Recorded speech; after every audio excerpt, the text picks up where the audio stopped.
Hey truckers, today we're seeing part 21 of Reincarnation of the Businesswoman at School. Let's dive into the video. They knew Shinruein's personality to some extent, and it was impossible that someone could grab a photo studio away from her, because she would argue loudly if it really happened. Of course, they didn't know that Shinruein remained quiet not because she hadn't heard of it yet, but because she was the one who had posted it on the internet. In addition, there were many photo studios and photographers in Tanghuang Entertainment, so there was no need for others to grab them away from Shinruein. Therefore, it was obvious that someone posted on the internet on purpose. However, even though they knew that it wasn't Su Tongnua's fault, they wouldn't say anything, because they weren't sure whether it was a publicity stunt. After all, a publicity stunt was something an actress needed, so they wouldn't side with anyone for now, in case they might ruin its effect. Members of Fei Nan's photographic team all thought that it was very ridiculous when they read the hot topic on Weibo, because the truth was completely different from it. A member wanted to clear Su Tongnua's name, but she couldn't smear Shinruein, because she wasn't sure who did it yet. In that case, it was better if she was neutral. Everyone, calm down and think twice. It is a photo studio in the building of Tanghuang Entertainment. Do you think an actress from another company could easily get in it and use it without the permission of Tanghuang Entertainment? Once that comment was out, many people realized that it hit the point. It was a photo studio in the building of Tanghuang Entertainment anyway. Without the permission of Tanghuang Entertainment, nobody was able to get in or even use it. Shinruein was eager to smear Su Tongnua, so she didn't think about it. Of course, some people also believed that Su Tongnua must have settled some dirty deals with the senior management of Tanghuang Entertainment, so that she was allowed to use the photo studio. Nevertheless, some people also pointed out that it was a violation of rules in Tanghuang Entertainment if the senior management allowed an actress from another company to use their photo studio. Some agreed on that, while some still didn't believe it. The entertainment industry was a universally acknowledged dirty place, so it was hard for others to believe that Su Tongnua was innocent. As an actress signed by Fanghua Entertainment of course paid attention to her movement. The moment the scandal became a hot topic, Fanghua Entertainment noticed it, but its public relation department didn't take action right away. An actress needed fame and attention the most. Since someone was helping them gain publicity, they, of course, wouldn't stop it. Although Su Tongnua was amid criticisms now, she would leave a good impression on those onlookers once the truth was revealed. Gu Ning didn't hear about it until Quan Mingkai called her a while later. When she received Quan Mingkai's call, she was dining with Su Tongnua, Lin Xiaoxia, Yu Si, and Fei Nan in a private room. Reading the hot topic, Gu Ning figured out who did it without guessing. She knew that Shinruein would try to get revenge. Lady Ning, I'll arrange someone to help you clear Su Tongnua's name right now, Quan Mingkai said, feeling sorry about that. Since Gu Ning already called Tang Yunfan her dad, Quan Mingkai addressed her differently now. Visit novelbin.c.m for updates. I don't think it's a good idea. Gu Ning rejected. Su Tongnua needs fame now, so let it be. Do you need me to promote it? Quan Mingkai asked. Thanks, Uncle Quan, but we don't need to do that, because it'll be too obvious and might end up causing bad effects, Gu Ning said. Since Gu Ning said so, Quan Mingkai didn't insist. Well, do we need to find out who did it?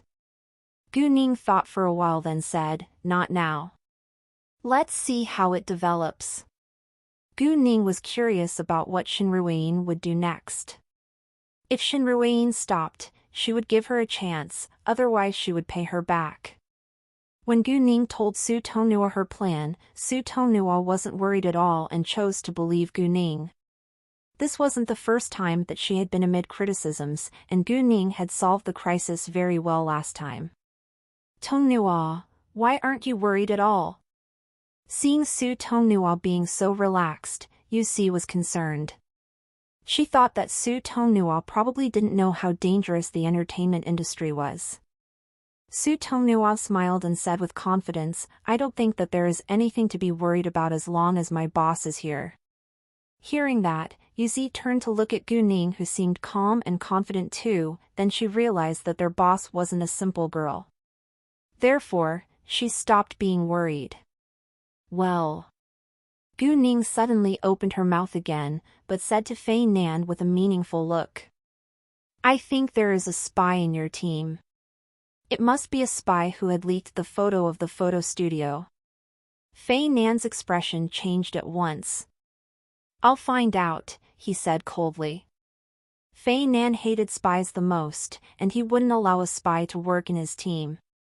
Jesus, jade beauty jewelry is one of the hottest topics on Weibo. Lin Xiaoxia said in surprise all of a sudden, and everyone turned to look at Gu Ning with confusion. It wasn't easy to be a hot topic on Weibo after all, especially if it was about business.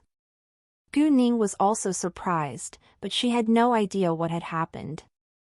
"Jesus!" Lin Xiaoxia exclaimed in shock again. "What's wrong?" Su Tonghua was worried. "Read it yourself."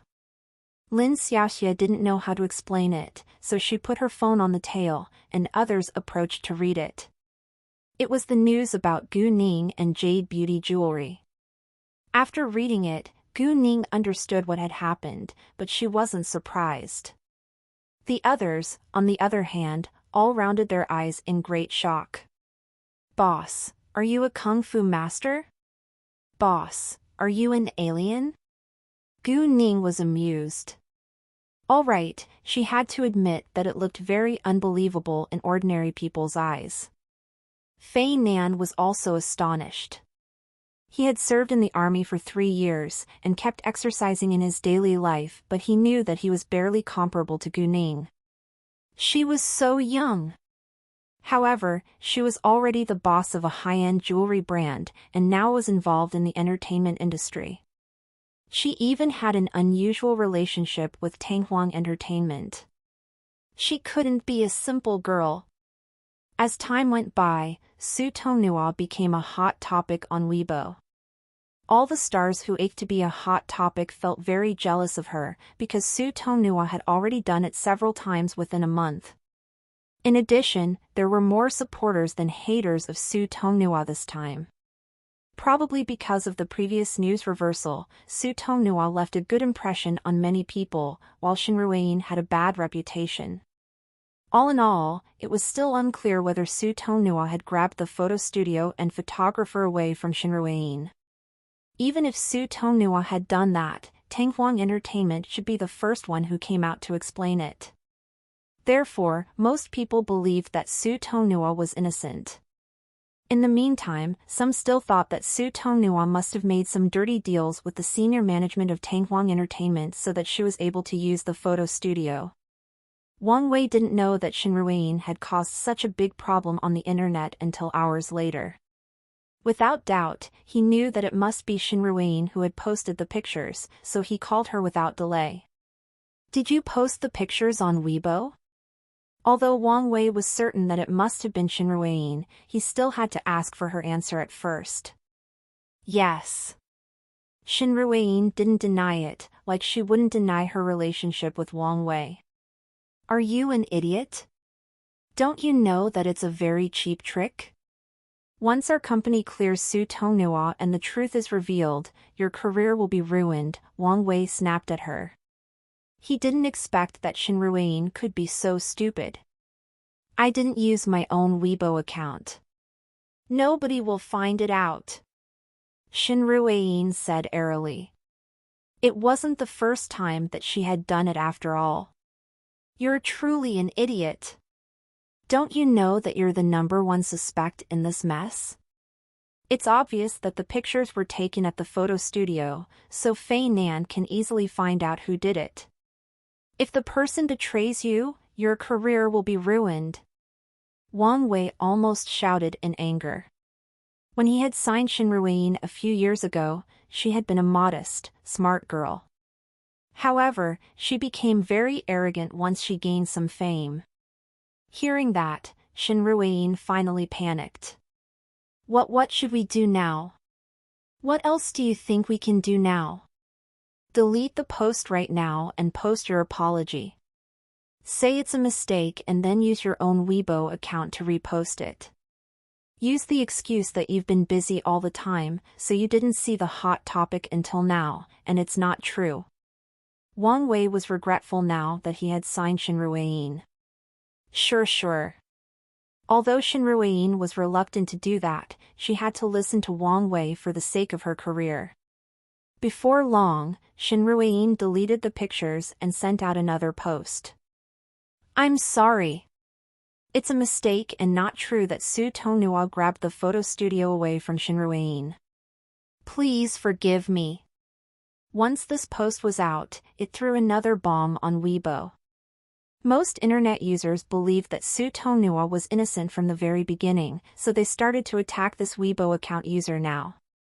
At the same time, Shin Ruein's fans were also amid criticisms now. Haha. Another news reversal. What can you say right now? Haters are pests. Well, maybe this Weibo account user apologized under threat. I agree. Why do you believe the post that Su Tonghua grabbed the photo studio away from Shin Ruein, but now refuse to believe this post that it's not true? Those people are brainwashed stupid fans, and they only believe what they want to see. Discover new Tories at nv/lbin.c/o. Calm down, guys. Both Shin Ruein and Su Tonghua are still quiet now. Lin Xiaoxia had been following the trend of the hot topic on Weibo all the time, so she saw the apology the moment it was sent out. Gu Ning and others read it afterwards, but they didn't react at once. Gu Ning was curious about what Shin Ruein would do next. If she was willing to clear Su Tonghua's name, Gu Ning would let her go this time. About a dozen minutes later, Shin Ruein used her own Weibo account to repost the apology along with several lines of words. Sorry, guys. I've been very busy for the past few hours, so I have no idea what has happened until now. As for the photo studio thing, it's not true at all. Please stop spreading fake news. Most people chose to believe that it was just a mistake because nobody knew that it was a drama filmed and acted by Shin Ruein herself. Afterwards, Su Tonghua's fans went to attack Shin Ruein's fans. How do you feel now, Shin Ruein's fans? Why are you so quiet now? Shin Ruein's fans were quiet now because Shin Ruein came out to clear Su Tonghua's name. After this drama, the amount of Su Tonghua's followers on Weibo increased rapidly. Half an hour later, Gu Ning told Su Tonghua to send out a new post. Su Tonghua, I'm so honored to be the spokesperson of Jade Beauty Jewelry.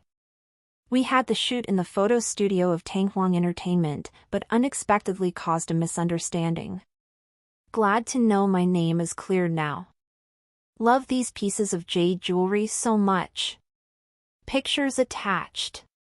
Su Tonghua uploaded 6 selfies to show the 6 sets of jade jewelry. Although the design of the jade jewelry wasn't very special, the jewelry still looked extremely attractive because it was made of high-level jade. Once the post was out, many people reposted it within minutes along with compliments. Wow, Tonghua is so beautiful, so is the jewelry. Is the brand Jade Beauty Jewelry? The brand is very famous recently, and it became a hot topic just now. Tonghua, do you know Goddess Gu? Can you post some photos of her? Photos of Goddess Gu, please. Please.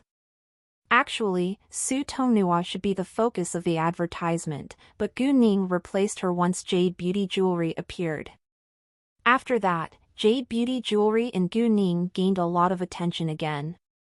As long as Jade Beauty Jewelry, Su Tonghua and Gu Ning became more popular, more people became potential customers of Jade Beauty Jewelry. Although some thought that it must be a publicity stunt by Jade Beauty Jewelry, it became popular anyway. Because Gu Ning didn't have a Weibo account, many people went to follow Su Tonghua and Jade Beauty Jewelry. Within hours, Su Tonghua already had over 10 million followers on Weibo. Some of them were in fact Gu Ning's fans, and they followed Su Tonghua's Weibo for information on Gu Ning, but it didn't affect the fact that they were also Su Tonghua's fans now.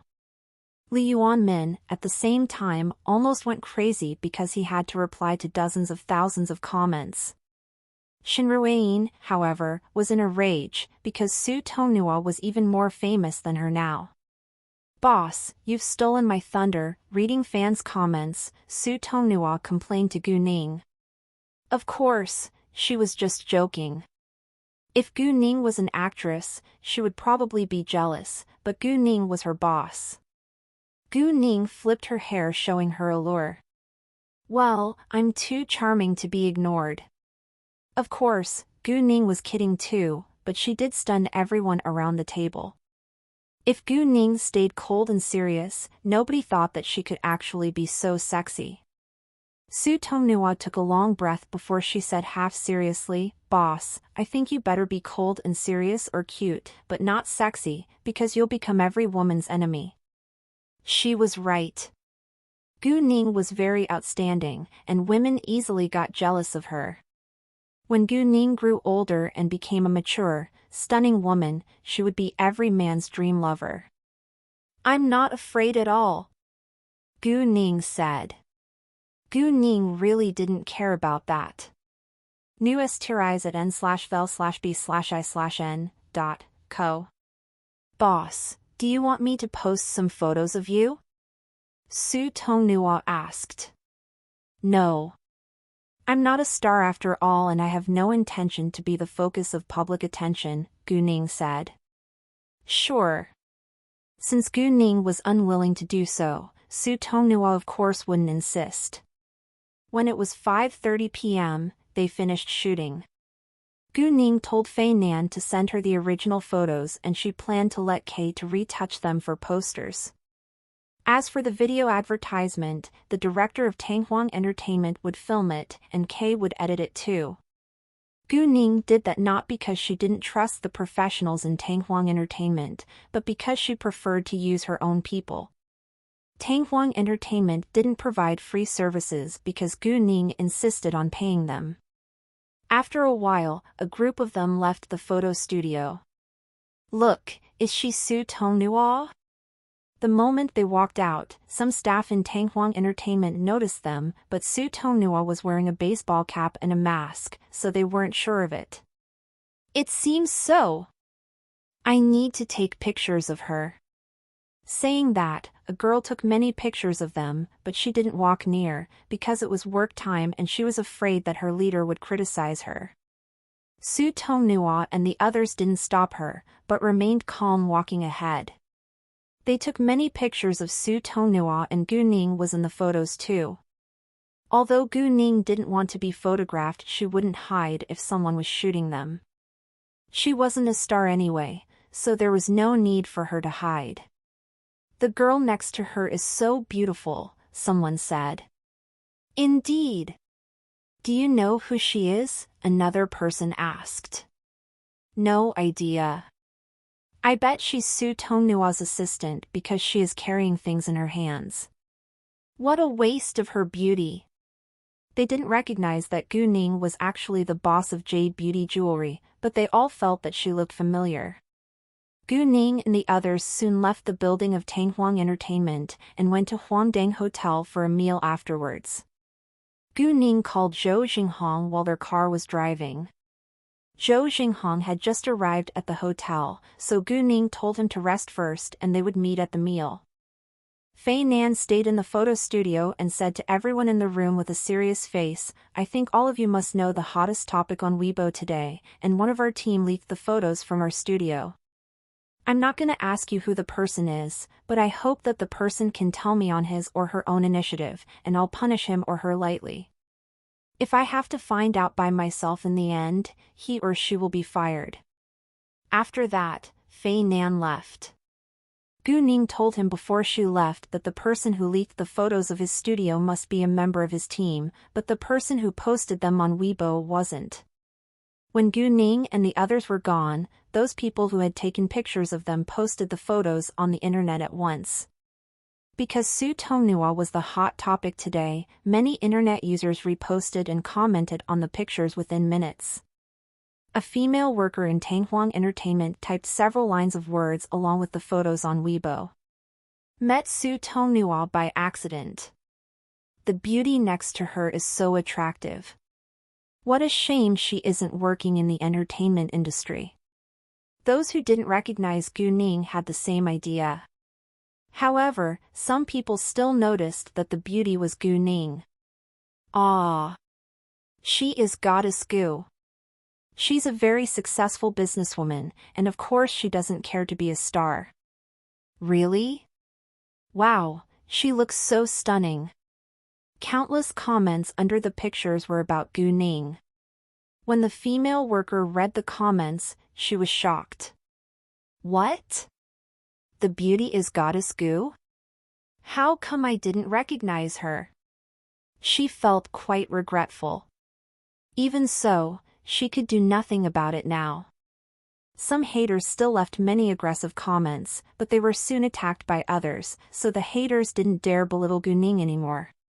Because Su Tonghua and Gu Ning gained a lot of attention these days, they became the headline of different websites within a short time.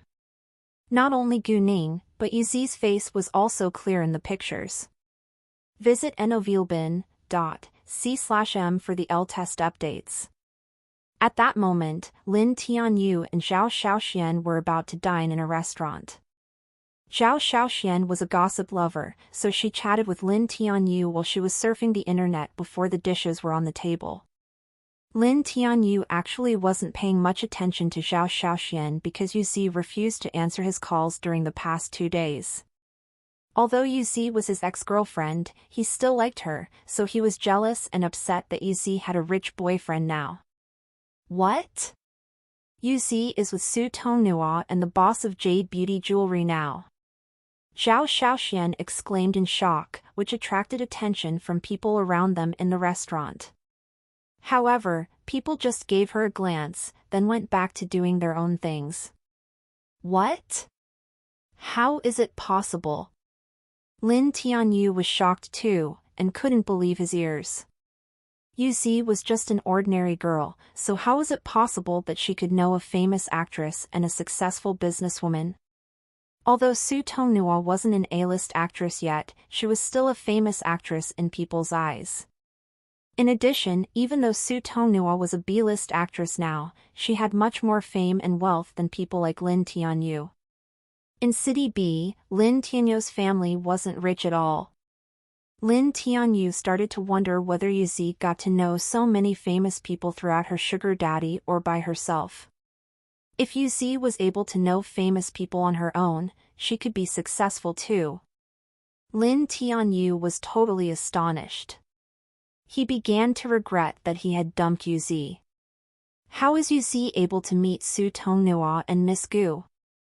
Zhao Xiaoxuan's face was twisted in jealousy. She thought that she was more qualified than Yuzi to meet those famous people. Yuzi was always inferior to her, and she couldn't tolerate the fact that Yuzi was living a better life than her now. Zhao Xiaoxian wore a malicious smile and thought to herself, Yuzi, let's see. A few minutes later, Zhou Jinghong arrived at the private room where Gu Ning and the others stayed. Gu Ning introduced them to one another, then they began to enjoy the meal. At the same time, in Tang Weiyong's house, Tang Xinrui was back, and the housekeeper went upstairs to tell Tang Weiyong to come enjoy the meal. Once Tang Weiyong stepped downstairs, Tang Xinrui said to him, "Dad, come and see." What? Tang Weiyong walked to her. Read it yourself. Tang Xinrui gave her phone to her father. Tang Weiyong took it and was shocked after reading. Is Gu Ning that powerful? Tang Weiyong read the news about Gu Ning today. He knew that Gu Ning owned a jewelry store and wasn't a simple girl, but he was still surprised by her ability and her high level of kung fu. "Well, I think it's not easy to beat her down," Tang Weiyong said and seemed extremely displeased. He would never give up attacking Gu Ning and Gu Man. The more powerful Gu Ning was, the more eager he was to remove her from his way. "Dad, what's your next step?" "If Tang Yinfan wakes up, our plan will be ruined," Tang Xingrui said with worry. "Don't worry. I've made the arrangements." Tang Weiyong wore an evil smile. "Tang Yinfan will never wake up this time." "Oh," seize a chance to approach Gu Ning, Tang Weiyong added. "No problem," Tang Xingrui said. In the Feng family's house. After a few days of resting, Feng Shuiqin's face recovered. Although her parents were still alive and healthy, her older brother, Feng Pinghui, was the leading man in their family. Feng Shuiqin also had a younger brother, Feng Pinghuang, who was 32 years old this year. Feng Shuiqin stayed single until she was 35 years old, so her family disliked her because it was a shame to a super-rich family that a daughter refused to get married. However, in order to show their family's harmony and unity, they lived together. If Feng Shuiqin married someone, she could move out, but she refused to do so. In the beginning, her family had tried to persuade her to forget Tang Yinfan and marry another man, but she wouldn't listen to them. Feng Pinghuang and his wife despised Feng Shuiqin the most, and they argued often. Feng Shuiqin came back home late when it was dinner time, but she saw Feng Pinghui and his wife in formal clothes walking out the moment she walked inside. "Where are you going?" Feng Shuiqin asked. "To join a party, of course," Feng Pinghuang's wife, Tongwen, said in an acidic tone. "A party? What party?" Feng Shuiqin ignored her but asked Lu Qiuting. "Oh, it's Mrs. Lei's birthday party," Lu Qiuting said. "What?" Feng Shuiqin was displeased. "Why did nobody tell me?" The Lei family maintained a good relationship with the Tang family, especially the leading role in the Lei family, Lei Haowei, who was Tang Yinfan's good friend. Therefore, Tang Yinfan must have been invited to his wife's birthday party. As long as Tang Yinfan appeared, Feng Shuiqin would seize the chance to meet him. Ever since Gu Ning and Gu Man showed up, Feng Shuiqin had an increasingly strong sense of crisis. Lu Qiuting had helped her to investigate them, but she didn't get any useful information. Feng Shuiqin was curious to see whether Gu Man would attend the party along with Tang Yinfan. However, she didn't know that Tang Yinfan wouldn't show up. I don't think you should embarrass our family anymore at such an important event," Tongwen said acidly. "Shut your mouth." Feng Shuiqin snapped at her. Nevertheless, Tongwen wasn't afraid of her at all. "Why? I don't think it's wrong that I want to protect our family's face. Why do you have to show up? Don't you know that you've brought shame on the whole family?" Feng Shuiqin was mad. However, before she could say another word, Tongwen interrupted her. "I know that you want to meet Tang Yinfan, but don't you have any sense of shame? Tang Yinfan will never marry you, and you better accept it. The Tang family is much more powerful than our family. Do you want to hurt our family's benefits?" Although Tongwen was a little rude, it was undeniable that what she had just said was the plain truth. Except Feng Shuiqin, none of the members in the Feng family thought that Tongwen was wrong. Instead, they all sided with Tongwen, so nobody blamed her. The Feng family was barely comparable with the Tang family, and they had said that to Feng Shuiqin countless times, but she wouldn't listen. "It's none of your business. You haven't given birth to a baby after you've married into our family for 2 years. If you can't be pregnant, you better leave now," Feng Shuiqin said to fight back. "Well." Tongwen wasn't mad at all, but sneered, "That's because Ping Huang and I don't want to have a baby now. We're both healthy and fertile, but you're different. You're already 36 years old now, and I'm afraid that you're already infertile. Lu Qiuting had 2 kids, so the Feng family wouldn't urge Tongwen to give birth to a baby. Feng Shuiqin was furious. News tirais at n/vel/b/i/n.co. Alright, let's go. Feng Pinghui lost his patience, then walked to the car before them. I'll go with you, Feng Shuiqin said. Even though Tongwen said that she was ashamed to their family, she didn't care. What do you want to do there? Don't you think it's embarrassing enough? Feng Pinghui criticized her. He was the leading role in their family, so he was the decision-maker. Besides, Feng Shuiqin was a little afraid of her older brother. Even Lu Qiuting didn't dare help her when Feng Pinghui got mad. In that case, Feng Shuiqin was abandoned alone in the house, and Feng Pinghui and his wife along with Feng Pinghuang and his wife got in their own cars and left without hesitation. When they walked away, Tongwen seemed super proud, which annoyed Feng Shuiqin the most. They had to attend the party held by the Lei family with the invitation letter, so she couldn't get in by herself. However, Feng Shuiqin was unwilling to give up in order to meet Tang Yunfan. If Feng Pinghui and the others were reluctant to bring her there, she would turn to others for help. Without delay, Feng Shuiqin made a call. Jeannie, did your family receive the invitation letter from the Lei family? Yes, my husband and I are about to go there now, Wu Jeannie said. Can I go with you? Feng Shuiqin asked. I'm sorry, Shuiqin. We only have one invitation letter and we can't bring another person, Wu Jeannie apologized. Lu Xinqi might be alone. Maybe you can ask him. Hearing the name, Feng Shuiqin was mad and displeased at once. Lu Xinqi had chased her before, but she only loved Tang Yunfan, so she had ignored him. Afterwards, Lu Xinqi had gotten married, then got divorced all of a sudden. Lu Xinqi and Feng Shuiqin had common friends, and they had gone to have fun with their friends in a clubhouse once. However, Lu Xinqi had raped her after she had gotten drunk. Although Feng Shuiqin stayed single throughout the past years for Tang Yunfan, she also had sexual needs, but she only made love with handsome men, while Lu Xinqi was ugly in her eyes. Therefore, she felt disgusted whenever she thought of the nightmare. However, she had to call Lu Xinqi in order to attend the party. Oh, it's been a while, Shuiqin. Once the phone was answered, a man said with levity. I heard that you've received an invitation letter from the Lei family. Can I go with you? Hearing Lu Xinqi's voice, Feng Shuiqin felt utterly disgusted, but she had to calm herself down. Sure, Lu Xinqi said with alacrity. However, before Feng Shuiqin was cheered up, he said again, but there is a condition. Feng Shuiqin frowned. She knew that it wouldn't be that easy.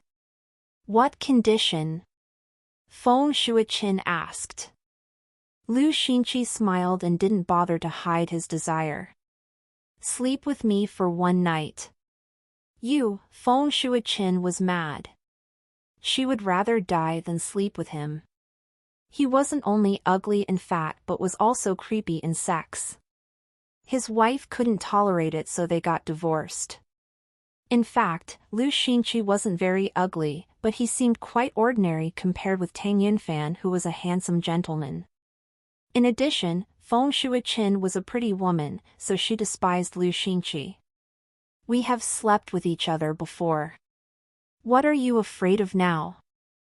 I won't tell anyone about it, Lu Xinqi said. If he was going to tell someone about it, he wouldn't have hidden it for a few years. Lu Xinqi valued his reputation too, and he was an easygoing, well-educated man in other people's eyes, so he wasn't willing to tell anyone this dirty secret. Moreover, he preferred to make deals with women, instead of using violence. Shut up! Don't mention that again, Feng Shuiqin snapped at him in shame. Fine. Forget it if you're not willing to do it.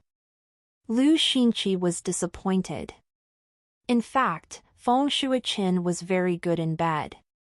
Although she had been drunk last time, she had been very excited, which had impressed Lu Xinqi. Accordingly, he had given Feng Shuiqin booty calls afterwards, but she always refused. Lu Xinqi couldn't help but sigh. I know you want to meet Tang Yinfan at the party, but I think you should give it up after so many years. Why don't you marry me? Although my wealth is hardly comparable with Tang Yinfan's, I'm still richer than your family. He was right. Although the Lu family and the Feng family were both super rich families in City B, Lu Xinqi was richer than the Feng family. The reason why Lu Xinqi wouldn't give up chasing Feng Shuiqin wasn't because he loved her, but because he was unwilling to give in. When he saw that Feng Shuiqin couldn't get Tang Yinfan's attention, let alone love, he gloated over her failure. Sometimes, the more you couldn't get something, the more you wanted to have it. In your dream. Feng Shuiqin was furious, then hung up on him in anger. After that, Feng Shuiqin called her other friends, but they would all be attending the party with their families. Feng Shuiqin panicked. However, she wasn't willing to give up. After thinking for a while, Feng Shuiqin thought that maybe it wasn't that unacceptable to sleep with Lu Xinqi because they had slept with each other before. Although Lu Xinqi was a little creepy in sex, she had to admit that it was very exciting. Seeing that it was late, Feng Shuiqin summoned up her determination and called Lu Xinqi again. What? Did you change your mind? Lu Xingyi laughed. He knew that he won. I'm in my home. I'll go change first and you can pick me up later, Feng Shuiqin ordered, but Lu Xinqi didn't mind. Feng Shuiqin changed her clothes and put on makeup as fast as she could, and Lu Xinqi soon arrived. Shuiqin, where are you going? Her parents asked her when she dressed herself up. To attend a party with Lu Xinqi, Feng Shuiqin said directly. Hearing that, her parents' eyes lit up. Her mother even persuaded her to marry Lu Xinqi. Shuiqin, I think Lu Xinqi is a good man with a good reputation. Why don't you consider marrying him? Lu Xinqi had a good reputation among the super-rich families because he knew how to build up a positive personal image before others. Most importantly, Feng Shuiqin was already 36 years old now with a comparatively bad reputation, so her parents thought that it would do her good to marry Lu Xinqi. All right. I gotta go now. Feng Shuiqin said with impatience, then left at once. Do you think that Shuiqin is going to be married in this life? Her mother asked her father with worry. If she still refuses to be married this year, I'll send her abroad. Her father valued their family's face above her. Although her mother thought that it was a little overboard, she didn't dare argue with him because it was already something unpleasant that their old friends would use to embarrass them, and they couldn't tolerate it anymore. Once Feng Shuiqin walked out, she saw Lu Xinqi's car, and got in without hesitation. Shuiqin, you're as beautiful as ever. Lu Xinqi said like a gentleman. However, Feng Shuiqin was displeased to see him. Lu Xinqi didn't mind at all. He was going to have fun tonight anyway. Zhou Xinghong, Su Tonghua along with Lin Xiaoxia went back to their rooms in the hotel after the meal, and Gu Ning drove Yuzi home. Yuzi wasn't born in City B, and she came from a small town. She now lived alone in an old apartment. In order to save money, she lived in a remote area, which wasn't very safe. Discover new stories at nv/lbin.c/o. I don't think it's safe for you to live here. Go buy a new apartment tomorrow when you're free. The company can pay some for you, and it will be deducted from your dividend, Gu Ning said. Yuzi had 20% shares of Charm. If Charm was popular in the future, it would be super easy for her to buy an apartment. Therefore, Yuzi agreed. because she was eager to have her own apartment too. In addition, she believed in Gu Ning and was confident that charm could be popular, so it was highly possible that she would be rich after she got her dividend. After driving Yuzi back to her rented apartment, Gu Ning went to the Tang family's house.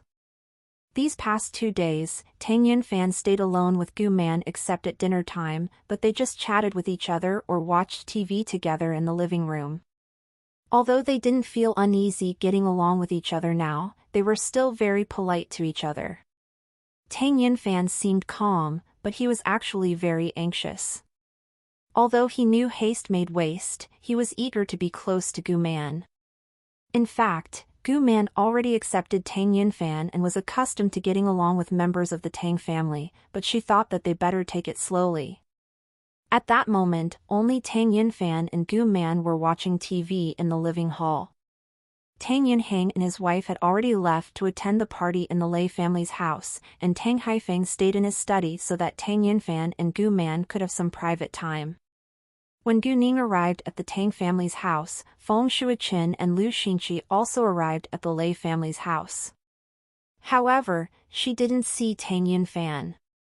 Once they walked in, Feng Shuiqin glanced around searching for Tang Yunfan. People around her were all from high society, so they all knew Feng Shuiqin, but they looked at her with obvious disdain. If she remained single because she devoted herself to her career or she was a disabled person, others would only respect her. However, she did it because of a man that she could never get. Follow you stories at n/VELB/in.com. When Tongwen and the others saw Feng Shuiqin, they were also displeased, especially when they noticed others' attitude towards her. Nevertheless, it was a public place, so they couldn't argue with her in front of others. Even Tongwen, who disliked Feng Shuiqin the most, remained silent. She could argue with Feng Shuiqin as loudly as she wanted to, but she couldn't do it in public. Luckily, they knew that Tang Yunfan was absent today, so Feng Shuiqin wouldn't embarrass their family too much. However, just because they remained silent didn't mean that others would do the same thing. "Oh, isn't this Miss Feng?" Miss Feng is taking part in today's party along with Chairman Liu. "Do you have any good news to tell us?" A noble woman walked over and said to Feng Shuiqin, but she sounded quite unkind. She, of course, knew that Feng Shuiqin came here today for Tang Yunfan, so she purposely said that to annoy Feng Shuiqin. Feng Shuiqin was mad at once, but she didn't argue with her but forced herself to calm down. "Mrs. Kong, Chairman Liu and I are just friends." "What's wrong with that?" "Oh, I understand. Then I bet you must have come here for Lord Tang, right?" another noble woman said in an acid tone. "Unfortunately, Lord Tang went abroad, and he's absent today." People were used to addressing Tang Yunfan as Lord Tang, although he was actually the chairman of the Tang Huang Group now. However, they had to address Tang Yunhang as Secretary Tang, because he was the most powerful figure in City B. Tang Yunhang told Lei Haowei that Tang Yunfan had gone abroad, and most people at the party had heard it. What? Feng Shuiqin was obviously disappointed. Hearing that Tang Yunfan was absent, Feng Shuiqin turned around walking away but was stopped by Lu Xinqi. He approached her ear and said in a low voice, "If you leave like that, I'll feel embarrassed, and don't forget to fulfill the condition. You must come with me and leave with me." Hearing that, Feng Shuiqin had to stay, although she was unwilling to do so. It was a long party for her. Gu Ning sat in the Tang family's house for a while, then went back to Huafu Hills with Gu Man. Before long, Gu Ning discovered that some people were stalking her. She checked it for a while, and noticed that they were strangers. She didn't know who sent them, but she wasn't willing to have conflict with them now because Gu Man was in her car, so she had to get rid of them. "Mom, some people are stalking us. I must speed up to get rid of them." "Be prepared," Gu Ning said to Gu Man. What? Some people are stalking us?" Gu Man's face turned pale at once, because she thought of the abduction. Feeling Gu Man's anxiety, Gu Ning comforted her. Don't worry. Mom, we'll be fine. Although Gu Man trusted Gu Ning, she was still worried.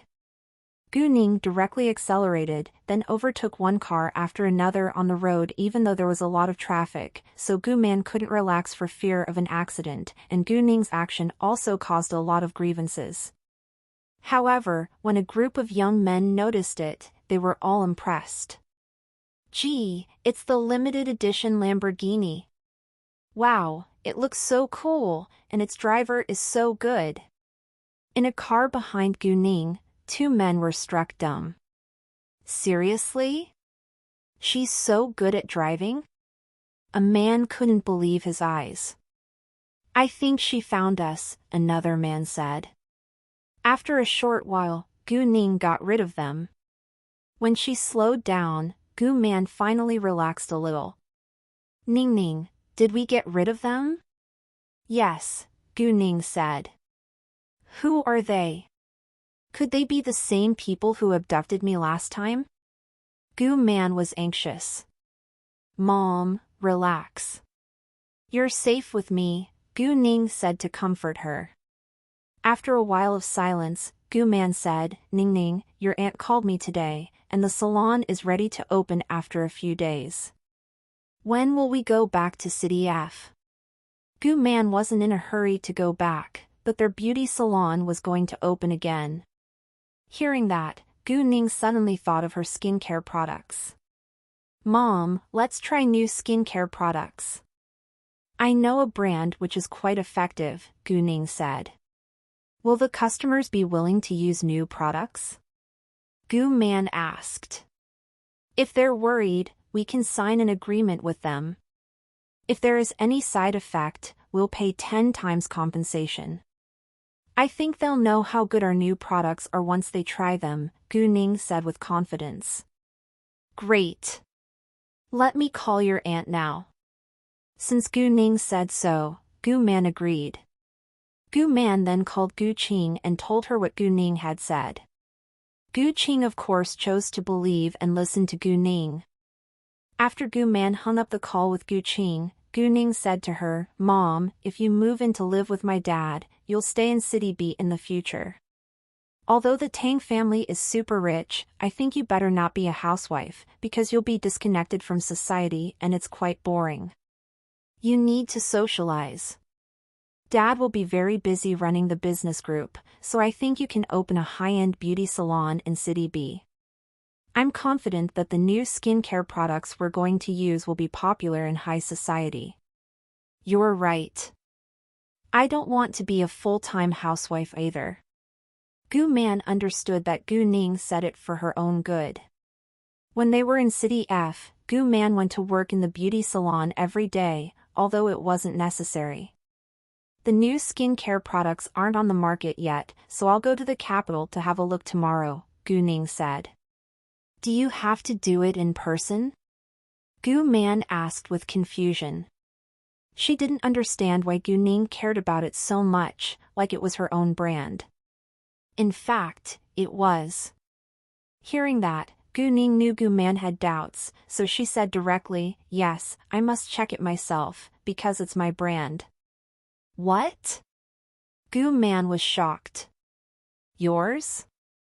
Mom, don't you always wonder why your skin and aunt's skin became so smooth and shiny after just a short time?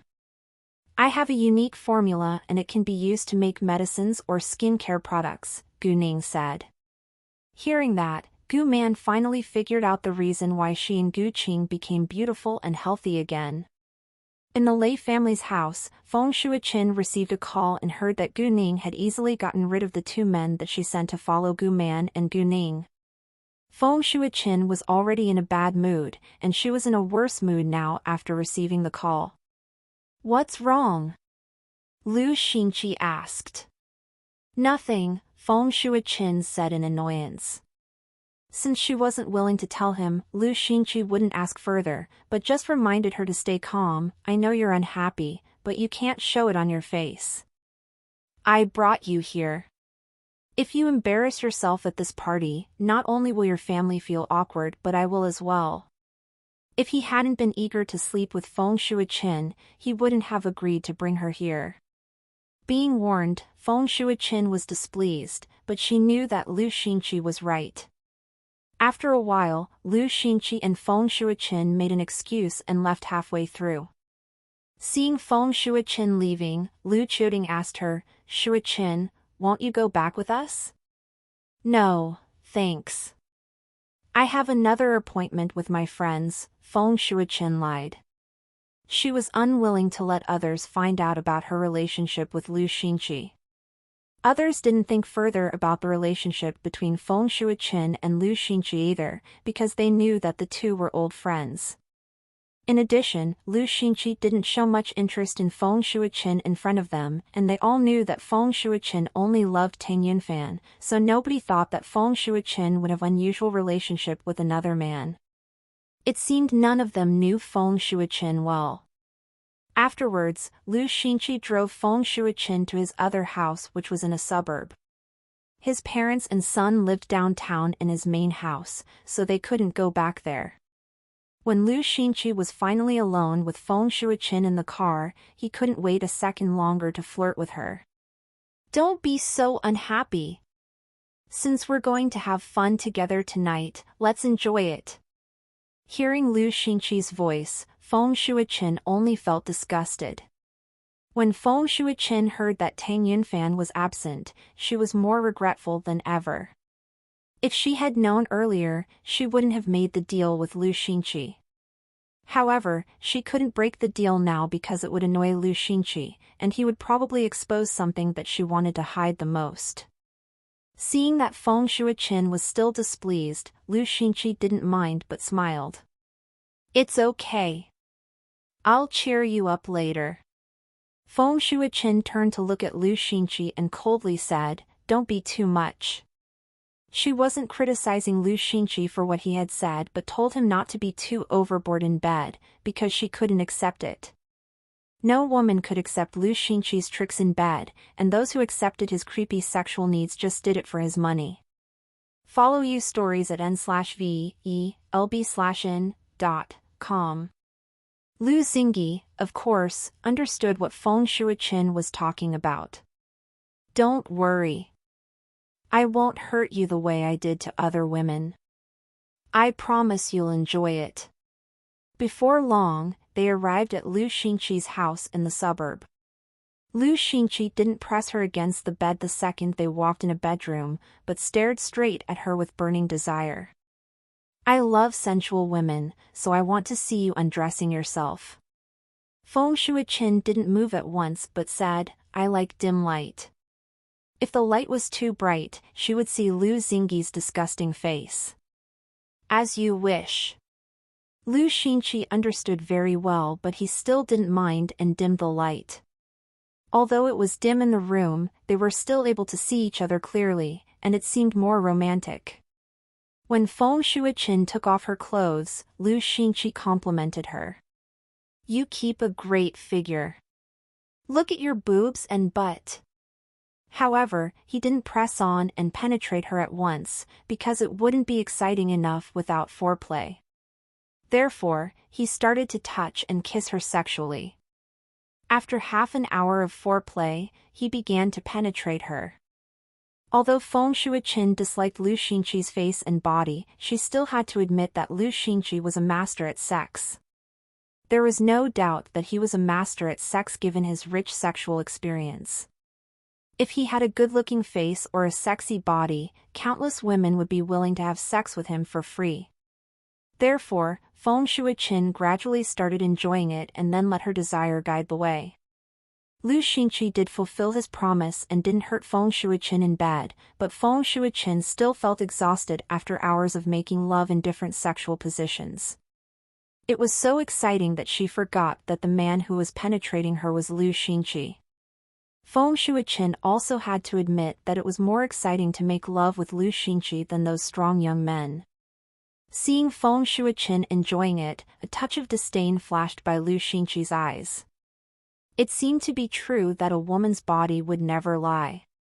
Feng Shuichen's pleasure was the approval of his skills, so he moved even harder.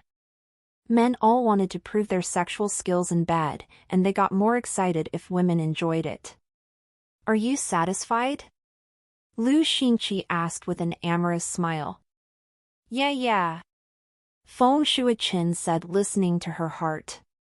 I'll test NOVL on novelben/.cm. Do you want more? Lu Xinqi asked again. Why, yes. Feng Shuichen's voice was full of desire, and Lu Xinqi continued to penetrate her violently. Am I better than your strong young lovers? Lu Xinqi asked once more.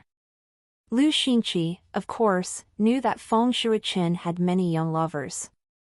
She was loyal to Tang Yunfan, but her body wasn't.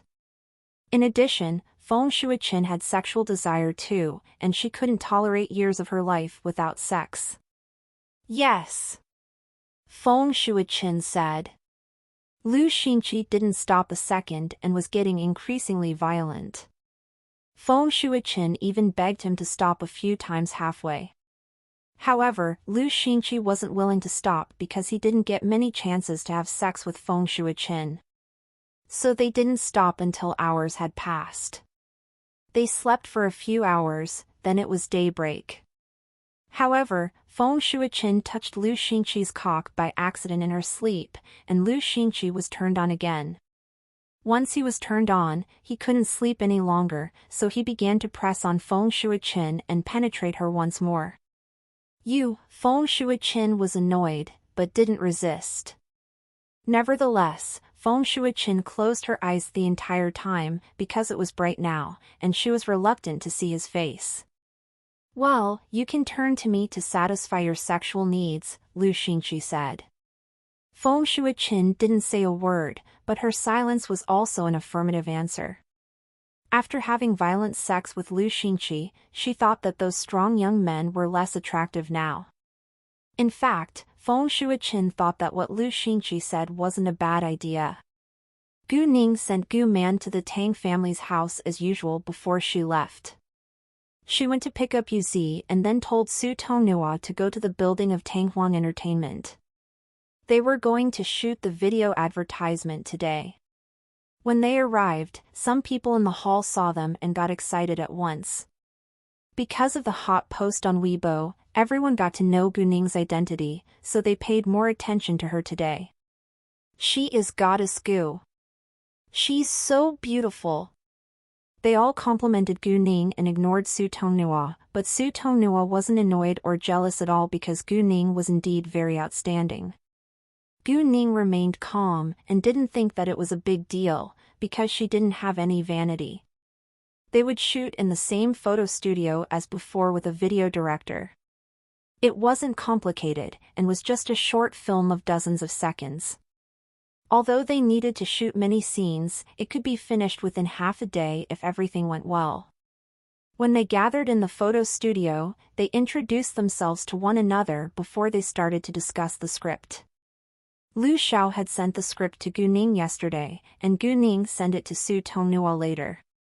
Su Tonghua was a good actress, so it wasn't difficult for her to finish the shots. When it was 4 p.m., the video ad was finished. She was going to the capital tomorrow for business, so she decided to give these photos and the video ad to Kay in person. In addition, it was about time to arrange for Kay and Chen Songi to work for her. When they walked out of the building of Tanghuang Entertainment, a young girl ran over with her face full of excitement. Tonghua, I'm your loyal fan. Could you please take photos with me? Sure. Su Tonghua agreed. In fact, she really appreciated what her fans, especially those loyal fans, had done for her. Thanks. I've argued with those haters on the internet to defend you, the young girl said with pride. Oh, thank you so much. Su Tonghua said kindly. Let's take photos together now. Great. The young girl opened the camera on her phone and took several selfies with Su Tonghua. Afterwards, she stared at Gu Ning with anticipation. Would you mind taking several pictures with me too?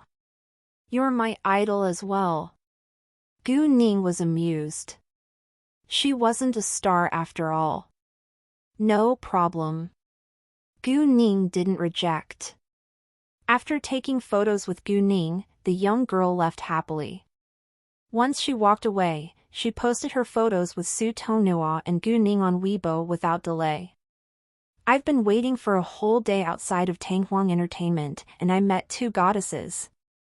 They're so kind, and we took several selfies together. Love. The young girl was famous among Su Tonghua's fans, so she had many followers, and the majority were Su Tonghua's fans too. Therefore, once she posted the photos on Weibo, she received many comments within seconds. Ah! Why didn't you tell me you went to wait for the two goddesses? You're so lucky!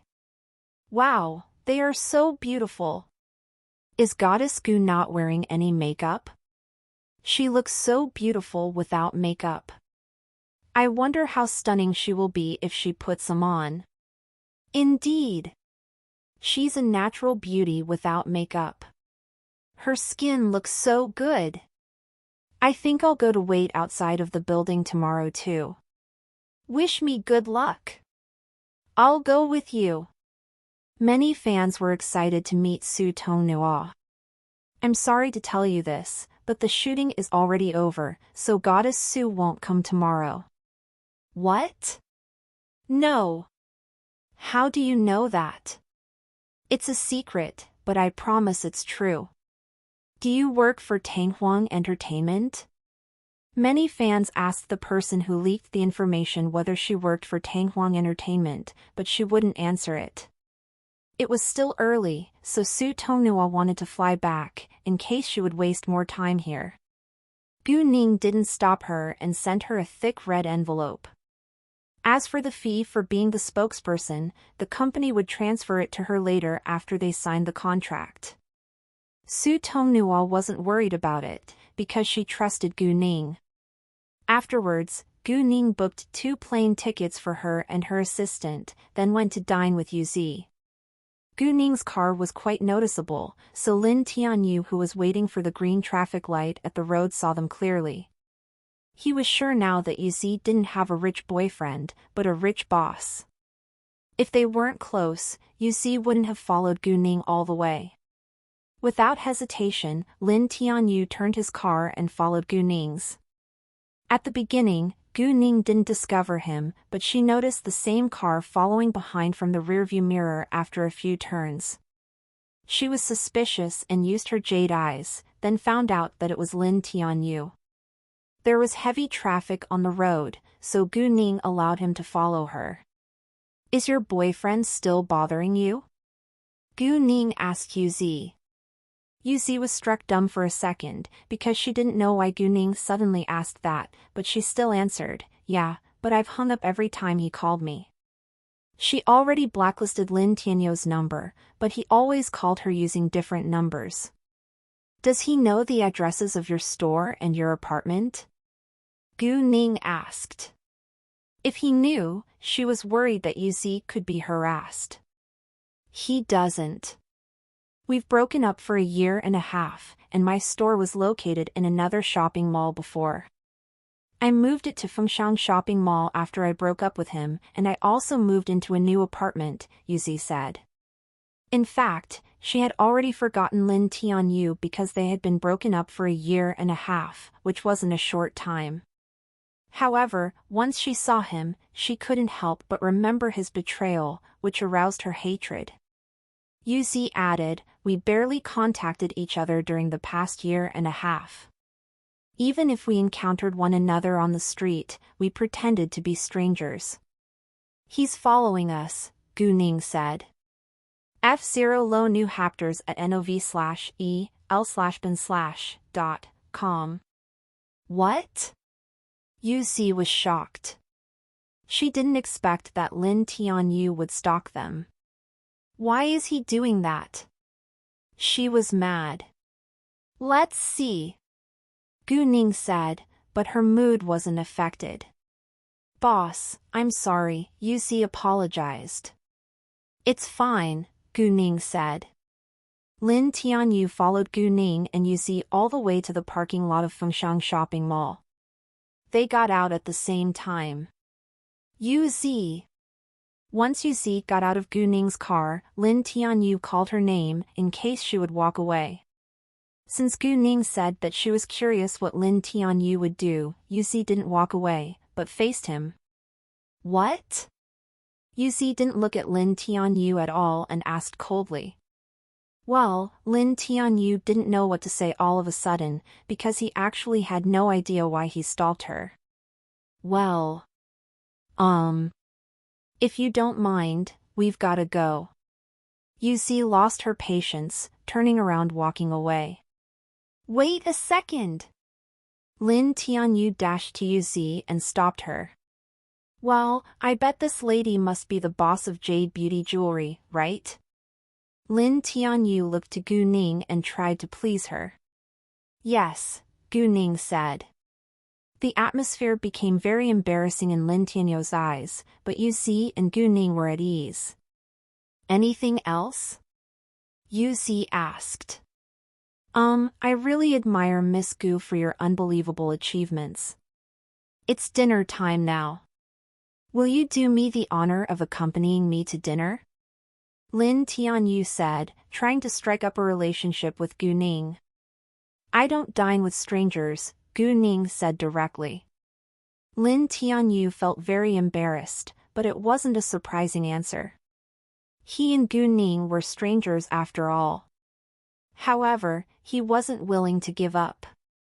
Miss Gu, people all become friends from strangers. And Yusi is my friend, so her friend is, of course, my friend too. Lin Tianyu was very shameless to say that. Yes, he was shameless. If he was really Yusi's friend, it would be normal for him to say that, but the thing was that he was Yusi's enemy now. Lin Tianyu, don't you know how shameless you are? Since when are we friends? Yusi was annoyed and snapped at him. Yusi, although we already broke up, we're still friends. Why can't you let it go? Lin Tianyu asked innocently. Oh, in that case, if your girlfriend betrays you, you can still be friends with her? Mr. Lin, you're really tolerant. Gu Ning mocked, which embarrassed Lin Tianyu again. However, I don't like to make friends with terrible men, because I'm afraid I'll punch them, Gu Ning said and gave Lin Tianyu a cold glance which scared him. Lin Tianyu was frightened of Gu Ning, not only because she was the boss of Jade Beauty Jewelry, but also because she was a kung fu master. At this moment, he finally realized that Gu Ning was mad at him because of what he had done to Yuzi. Yuzi, let's go, Gu Ning said, then left without delay. Lin Tianyu didn't dare to stop them, but just watched them walking out of his sight. Boss, it's obvious that he aimed to approach you, Yuzi said. Yuzi knew that she wasn't Lin Tianyu's target. Gu Ning had, of course, noticed that, but she despised him. When charm is on the market and he finds out about your identity, he'll be utterly regretful for what he did to you before, Gu Ning said with a smile and even gloated. It's not a bad thing that you broke up with him, he won't be your burden now. Yuzi also felt lucky that Lin Tianyu had cheated on her and that she left him. When they finished ordering, Gu Ning called Kei and told him that she would fly to the capital tomorrow. If they were ready to work for her, they could meet her in the capital. Kei and Chin Sani were already prepared, so they directly booked plane tickets to the capital after Gu Ning's call. Ling Xiaoting hadn't contacted Gu Ning in 3 days, and Gu Ning knew that he was carrying out his task. Sometimes, it could take days or half a month. Sometimes, he could be out for several months even. The next day, Gu Ning sent Gu Man to the Tang family's house in the early morning, then immediately left for the airport. Her plane would take off at 10:20 a.m., and it landed at the airport of the capital around 12:30 p.m. Kei and Chin Sani arrived earlier than Gu Ning, then waited for her at the airport. Gu Ning called Kay once she got off the plane and went to meet them without delay. When Gu Ning walked to them, Kay and Chin Sani got out of a car and greeted her politely. "Boss, good morning." "Sani, how are you doing now?" Gu Ning asked Chin Sani with concern. "Very well," Chin Sani said with a happy smile. "Thank you so much for your help, otherwise my legs would have been cut off." In fact, his doctor said that he needed an amputation, and he had already accepted it. Fortunately, Kay had met Gu Ning, and Gu Ning was willing to help him. "Glad to hear," Gu Ning said. "Let's get in the car," Kay said, then opened the rear car door for Gu Ning. When they were in the car, Gu Ning proposed, "Let's go dine together first." They went to dine at the restaurant next to the building of Gu Ning's corporation. Afterwards, Gu Ning planned to take them to have a tour around the building before she left for the medicine factory. There was the chauffeur in the car, so they didn't talk about their work along the way. "Oh, did you come here without any assistance?" Gu Ning asked. "They will arrive tomorrow night by driving," Kay said. Since Kay and Chin Sani were going to settle down in the capital, they should naturally bring their car here. City D was a little far from the capital, so they had taken a plane. The three of them booked a private room in the restaurant. "Kay, what's your real name?" "I can't call you Kay in the company, which will reveal your identity as a hacker," Gu Ning said. Kay was a well-known hacker after all. "Mu Yi," Kay said. "After this meal, I'll take you to have a tour in the building of my corporation, and then you can go buy an apartment." "The company will pay for it," Gu Ning said. Both Kay and Chin Sani were highly skilled workers hired by her, so they were, of course, treated differently. "Sure." Kay and Chin Sani didn't reject. Although they didn't lack money, they knew that Gu Ning did it out of kindness, so they accepted it. After the meal, Gu Ning took Kay and Chin Sani to the building of her corporation and directly met Zhang Xuanjie. "Nice to see you, boss." Zhang Xuanjie greeted Gu Ning with great respect. "Xuanjie, this is Chin Sani, and he'll be the executive president." "This is Mu Yi, the director of the information department," Gu Ning said to Zhang Xuanjie, then turned to Kay and Chin Sani. "This is Zhang Xuanjie, the secretary of the chairman of the real estate company under the name of my corporation." Hearing that, Zhang Xuanjie greeted them with respect at once. "So nice to meet you, President Chen and Director Mu." "So nice to meet you too," Kay and Chin Sani said. "My office is on the 18th floor, and you can use the offices on the 17th floor, Gu Ning said. "You can go to have a look, and tell the designer what style you want in your offices. If you need anything, tell Xuanjie." "Sure," Chin Sani and Kay said, then took an elevator along with Zhang Xuanjie to the 17th floor. Gu Ning had something else to deal with, so she left. Just as she walked out of the elevator, she came across Song Manny, who had just walked in from outside. Song Manny was surprised to see Gu Ning here. "Hi, boss, when did you come here?" "At noon, and I'm about to leave to deal with something," Gu Ning said. "Can we dine together this afternoon?" Song Manny asked. Nu estirais at n/vel/b/i/n.co. "Sure," Gu Ning said. "I'll bring a person with me and you can meet each other then. I'll see you at the Huangdang Hotel." Gu Ning was indeed a smart businesswoman because she chose to dine at her father's hotel. The person Gu Ning was going to bring to meet Song Manny at dinner was Ning Changkai. As the managers of her subsidiaries, it was necessary for them to get familiar with each other. "No problem," Song Manny said.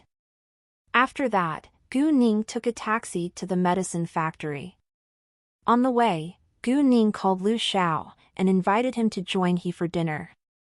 Although Lu Xiao was assigned the job by Ling Xiaoting, he worked for her now after all, so it was also necessary for them to meet one another. Once Lu Xiao heard that Gu Ning was in the capital and even invited him to dine with her, he was excited, because he was always curious about her. He wondered what kind of girl Gu Ning could be to steal his boss's heart, so he agreed with alacrity. When Gu Ning arrived at the medicine factory, it was almost 4 p.m. The medicines and skincare products were mostly done. What they needed to do now was to wait for the result of the drug test before the products were put on the market. Yesterday morning, Gu Ning had told Ning Changkai to send some samples to the State Food and Drug Administration, and they would get the results 1 or 2 days later. Gu Ning understood that someone wanted to stop Ning Changkai from running his business. In the beginning, Gu Ning wanted to use her network to help Ning Changkai, but she thought it would be better if they could find out who had schemed against him. If they passed the test, it would be the best result. If not, Gu Ning would find out who the backstabber was. Today was the second day after the test, and they would know the results by tomorrow at the latest. Although they didn't have the permission yet, Gu Ning knew that her medicines met the standards, so she told Ning Changkai to keep on producing skincare products first. She needed to provide them for Kame Beauty Salon. Ning Changkai trusted Gu Ning, so he followed her order. When it was almost 5:30 p.m., Gu Ning brought Ning Changkai to the Huangdang Hotel and they took Ning Changkai's car. The appointed time was 6 p.m., so they couldn't be late. On the way, Gu Ning called Lu Xiao and told him the number of the private room. If he arrived earlier, he could wait for them in the private room. Lu Xiao, of course, didn't dare to let Gu Ning wait for him, so he arrived early, but he waited for her in the hall because he wanted to see her first. Knowing that Gu Ning was still on her way, Lu Xiao told her that he would be waiting for her in the hall. There was a traffic jam on the road, so Gu Ning and Ning Changkai arrived at the hotel 40 minutes later. Lu Xiao arrived 10 minutes earlier than Gu Ning. When Gu Ning arrived, she called Lu Xiao. Once Lu Xiao's phone rang, Gu Ning heard the sound, and her sight fell on a handsome man in the hall. Lu Xiao, at the same time, met Gu Ning's eyes. Lu Xiao thought that his boss's girlfriend must be a gorgeous beauty, so he wasn't very stunned when he saw Gu Ning, but he still thought that his future sister-in-law was really beautiful. Although they both saw each other, Gu Ning didn't hang up right away in order to make sure of it, and Lu Xiao answered her call too. When they were sure that they found the right person, they ended the call. Lu Xiao walked to Gu Ning at once. "Nice to meet you, future sister-in-law." Gu Ning was surprised that Lu Xiao would address her in that way, but she felt happy to hear it. However, it wasn't suitable in front of others, so Gu Ning said, "Please call me Miss Gu when we are in a public place, or call me boss like others do." "Yes, boss," Lu Xiao said. "Let me introduce you. This is the general manager of the medical company under the name of my corporation, Ning Changkai," Gu Ning said. "And this is the general manager of Fenghua Entertainment, Lu Xiao." They greeted each other politely, then walked upstairs. "Boss, I've always been curious about what kind of girl you are and how you stole my boss's heart. I've never seen him being so attracted to a woman. When I saw you today, I understand why. You're so young and beautiful, and I bet no man can resist your charm." Lu Xiao was good at socializing.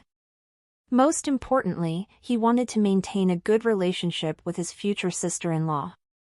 "Oh," Gu Ning said. "Do you mean your boss fell in love with me just because I'm young and beautiful?" Hearing that, Lu Xiao explained at once. "Of course not. My boss will never judge a person from appearance. I think he must be attracted to you because of your outstanding ability. F0 Lo New Hapters at NOV/EL/BIN/.com." Gu Ning smiled, but didn't say a word. She was actually just joking. When they walked into the private room, Kei, Qin Songi, Song Mani and Zhang Shirenjie were already there. Seeing Gu Ning, they all stood up to show their respect towards her. Afterwards, Gu Ning introduced them to one another. When Ning Changkai got to know the others around the table, he realized that Gu Ning was building a business empire. He was shocked, but also believed in Gu Ning more. Everyone there was a key manager of Gu Ning's corporation. Of course, there were other key managers who were absent today. Right at this moment, Gu Ning thought of Chen Darong, but it was too late to call him to join them now, so Gu Ning gave up on the idea. She decided to visit Shangyun Antique Store tomorrow. Gu Ning didn't forget that there was a box of antiques at the bottom of the lake in the park. She planned to salvage it in the dark. During the meal, everyone enjoyed it, and they didn't compete against each other for Gu Ning's attention. Of course, Gu Ning didn't know whether they would change in the future, but they all owed Gu Ning. As long as they remained grateful, they wouldn't argue or fight against one another for personal benefits and ruin Gu Ning's business. In addition, they worked in different industries. After dinner, they dispersed. Chin Sani and Kay stayed in the hotel for the time being, while Gu Ning went to Leng Xiaoting's house. Before she left, Gu Ning gave the photos and video advertisement to Kay. It was still early, and there were many people ambling around the lake, so Gu Ning planned to go there after 11 p.m. When Gu Ning arrived at Leng Xiaoting's house, she felt a little lonely because he was absent. She took out her phone, wanting to call him, but he was in the middle of carrying out his task, so she put her phone down. At the same time, she was also worried about his safety. Gu Ning went to the bedroom first and put on waterproof clothing, in case she would be wet after diving. Afterwards, Gu Ning put on a long woolen coat. Because the waterproof suit was black, nobody would notice that it was different from a normal sweater. When it was 11:30 p.m., Gu Ning took a taxi to a nearby hotel, then walked to the park. There were few people around Beihai Park at this time. And although Beihai Park was located downtown, it wasn't difficult for Gu Ning to find a concealed place. She was wearing a mask when she showed up in Beihai Park. However, because it was still cold, it wasn't strange that people were wearing masks. Gu Ning came to the side where she found the box of antiques, then glanced around. She found a well-concealed bush, so she went over. After that, she took off her coat and put it into her telepathic eye space before she went into the water. She went in slowly and didn't cause much sound.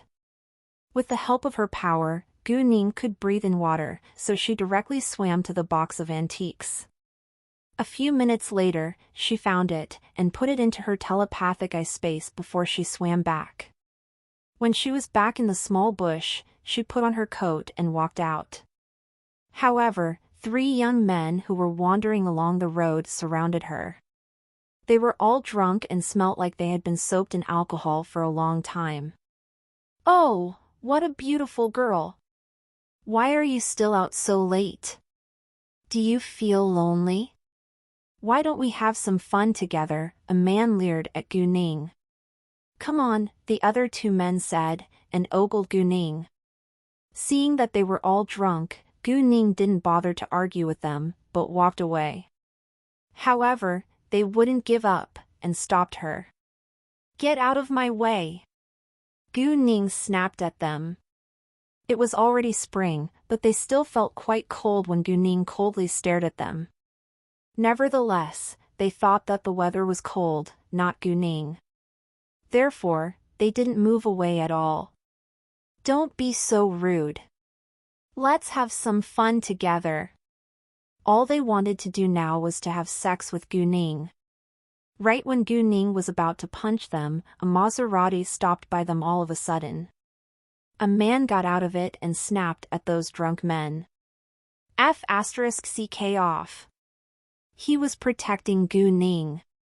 However, when Gu Ning saw the man, she was even angrier.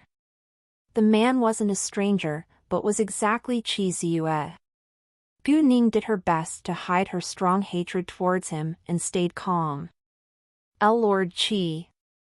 When those drunk men noticed Qi Ziyue, they were wide awake and fearfully greeted him with respect. Qi Ziyue was very arrogant and kept a high profile in the capital, so many people knew his powerful background. For now, Qi Ziyue was the general manager of the Tang family's business group in the capital and was also Tang Yaxin's boyfriend. It was said that they were about to be engaged. Once they got married, Qi Ziyue would be in an even higher social status. Tang Yaxin didn't know how to run a business, and it was impossible that Tang Bingsin would be willing to let his brothers or cousins inherit his properties, so Qi Ziyue would be the chairman of the Tang family's business group as long as Tang Yaxin married him. And when Tang Bingsin retired, Tang Yaxin would inherit everything, and Qi Ziyue would take over. Of course, it was just a thought in other people's mind. Although Tang Yaxin was the only child in the Tang family, Tang Bingsin was too selfish to let another man with a different surname inherit his business group. That being the case, Tang Bingsin had a love son a long time ago. He would only give his properties to his own son, even though he was a love child. No one else knew this secret, especially Qi Ziyue, Tang Yaxin and her mother. If they got to know about it, they wouldn't work hard for him and would expose everything Tang Aining had done for him. If so, his company would be in danger. Disappear now, Qi Ziyue said with impatience. Sure. Those young men escaped without delay. Miss, are you all right? Qi Ziyue asked her with concern. Qi Ziyue, of course, helped her for a reason. He recognized that Gu Ning was the girl who had sat with the Su family at the auction last time. If Qi Ziyue was going to have a more stable position in the capital, he had to expand his network. Since he encountered Gu Ning tonight, he had his own plan. Newest tirais at n/vel/b/i/n.co. Qi Ziyue thought that Gu Ning would be grateful for what he had done, and they would exchange phone numbers.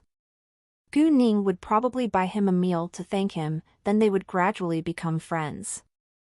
After that, she would introduce him to her other friends. Qi Ziyue was too self-centered to realize that he wasn't important or charming at all in Gu Ning's eyes. Instead, she hated him. No matter what, Gu Ning didn't want to cause more trouble because he had helped her after all. Accordingly, Gu Ning thanked him, then walked away without giving him a second glance. Wait a second, miss. Qi Ziyue stopped Gu Ning. It's so late now. You won't be safe alone. Let me send you home. Thanks, I can take a taxi myself. Gu Ning rejected him and waved her hand towards an empty taxi. Although it didn't go as well as he thought, Qi Ziyue didn't insist, in case Gu Ning would have a bad impression of him. Seeing Gu Ning leaving in the taxi, Qi Ziyue went back to his car. When Qi Ziyue was back in his house, Tang Yaxin, who was in her sleeping gown, pressed against his body and complained, "Why are you home so late?" He felt aroused by the pressure of her body so close to his, and hugged her smiling at her. What? Were you waiting for me? Yes, I haven't seen you in a week and I miss you so much. Tang Yaxin said and made eyes at Qi Ziyue. Qi Ziyue couldn't wait a second longer and kissed her wildly. While kissing, he undressed her in a second and began to rub her soft breasts. When Gu Ning was back in Lun Xiaoting's house, she took a shower, then put on her sleeping gown. Afterwards, she took out the box of antiques from the telepathic eye space and opened it. Although the sunken box had been hidden there for over 100 years, no water got inside because of the thick wax on its surface. After checking the antiques, Gu Ning put some of them into a mahogany box which she would bring to Shangyun Antique Store tomorrow, and then went to sleep. The next day, Gu Ning was awake at 5:30 p.m. and couldn't fall asleep again, so she got up and went for a run. The area Lun Xiaoting lived in was very large with many green plants, so the scenery was quite pleasant. People who lived here were either super rich or powerful, because each house here cost at least 100 million yuan. There was a track in this living area, so Gu Ning ran along it. At this time, there were many runners. In the square, there were many aged men and women who were practicing taiji. Seeing such a beautiful young girl coming to run so early in the morning, they all complimented her, because it was rare to see. The younger generation all slept late, but this young girl was different. Right at this moment, a Jianzi, one, flew at her. Gu Ning stopped at once and kicked it back through its original route in the air, which surprised everyone in the square. "Nice one," an old woman said. Gu Ning smiled at her, then continued running. When she was gone, several old women gathered together and discussed her. "She's so beautiful." "Indeed. I don't often see a young kid like her running so early in the morning." "Me neither. My grandson hates exercises." "Well, I wish my grandchildren could be as energetic as her." Jiang Ruiqin had been working hard for a long time and he rarely had free time, so he got up early this morning to run. When Gu Ning ran by him, his heart skipped a beat. In the beginning, Jiang Ruiqin didn't take it seriously, and continued running. However, when Gu Ning ran by him the second time, Jiang Ruiqin couldn't help but turn to follow her. Before long, Gu Ning noticed that someone was following her, but she knew that he wasn't a bad guy, so she didn't mind. Jiang Ruiqin followed her for a while and tried to strike up a conversation with Gu Ning but didn't know how. As time went by, Jiang Ruiqin saw that Gu Ning ran at regular pace, and the distance she moved in each step was the same. Find EU chapters on nv/lbi.com. Has she received professional training? Jiang Ruiqin followed Gu Ning running for about a dozen minutes and felt tired, but Gu Ning still ran ahead like she would never run out of strength. Without hesitation, Jiang Ruiqin ran to Gu Ning's side and followed her paces, trying to talk to her.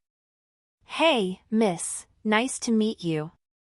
I've followed behind you for a while, and I noticed that you ran at a regular pace. You don't seem tired at all. Have you received professional training before?" Jiang Ruiqin was almost out of breath when he said that. Jiang Ruiqin was kind and asked purely because he was curious. "Yeah, I've been trained professionally," Gu Ning said and gave him a glance. Seeing Gu Ning being so calm and even a little cold, Jiang Ruiqin felt slightly disappointed because he was a handsome young man and was used to being admired by young girls. However, Gu Ning seemed to be an exception. Gu Ning's heart was occupied by Ling Xiaoting, so she wasn't interested in other men, even though he was handsome. "Oh, right." Jiang Ruiqin got the answer he wanted, then he asked again, "My name's Jiang Ruiqin. May I know your name?" After that, he added, "Don't worry. If you don't want to tell me, it's totally fine." Gu Ning smiled and said, "My name's Gu Ning." After that, Jiang Ruiqin ran with Gu Ning and they talked to each other once in a while. After another circuit, Gu Ning left.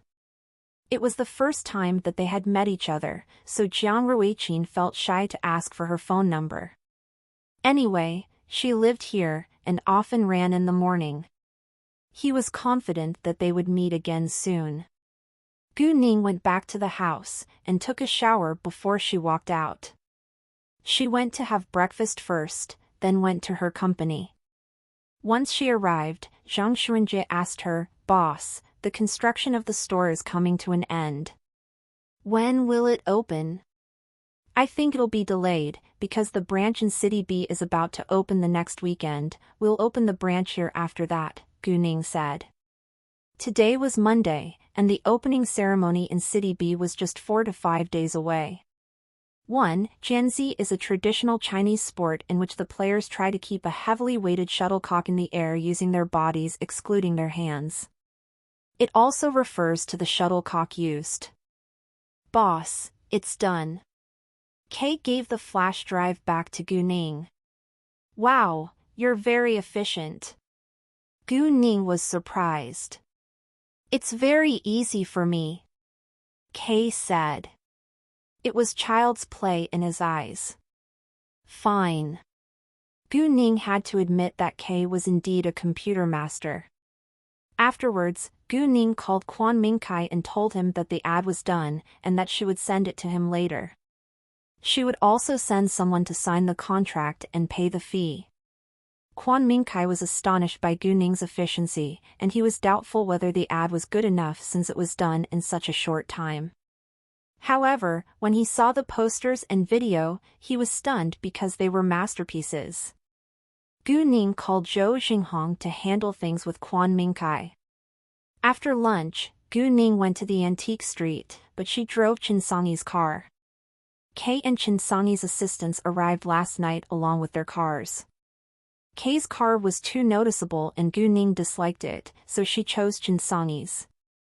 Because of that, Kay had even criticized Gu Ning's taste for a long time.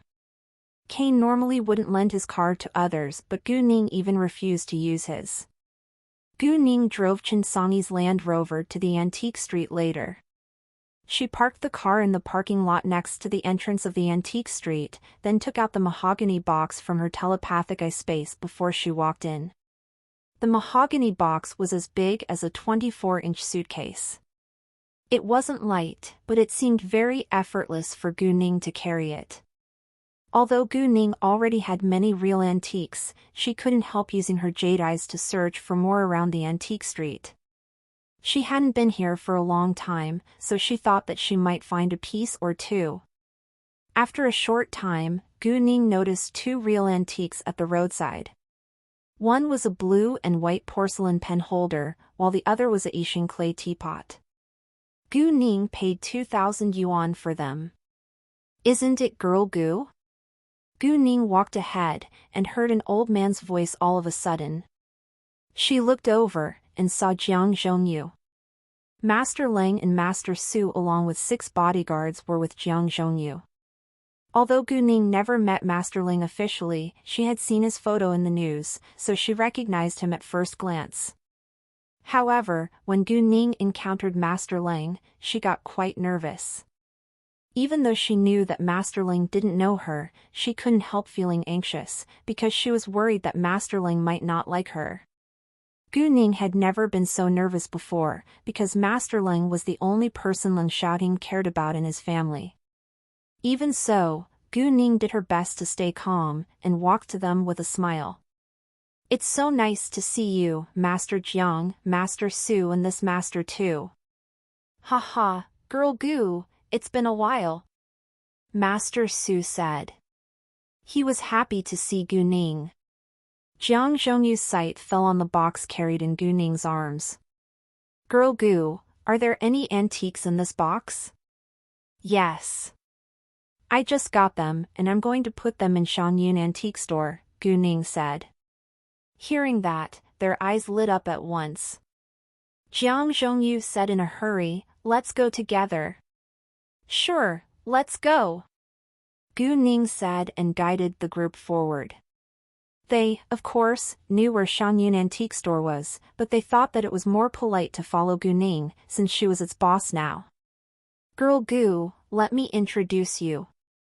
This is our old friend, Master Leng, Jiang Zhongyu said. Nice to meet you, Master Leng.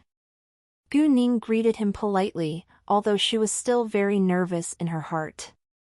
Oh, you are the girl who acquired Shangyun Antique Store? Master Leng asked.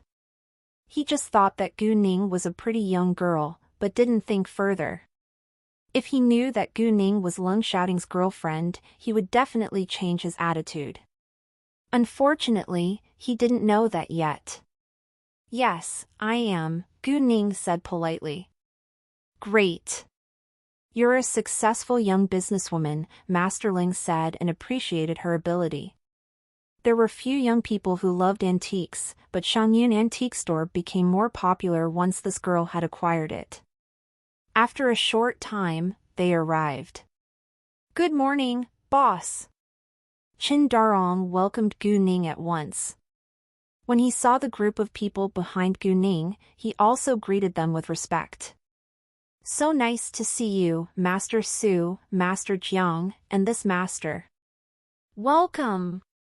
Qin Darong didn't know Master Ling because Master Ling had retired for a long time and seldom appeared in a public place, so not many people knew his identity. "Let's go upstairs," Gu Ning said. Since those masters were all from super rich and powerful families, they needed privacy. Afterwards, Qin Darong guided them to the second floor. When some people noticed Jiang Zhongyu and the others walking into Shangyun Antique Store, they followed them walking in, but the group was already on the second floor.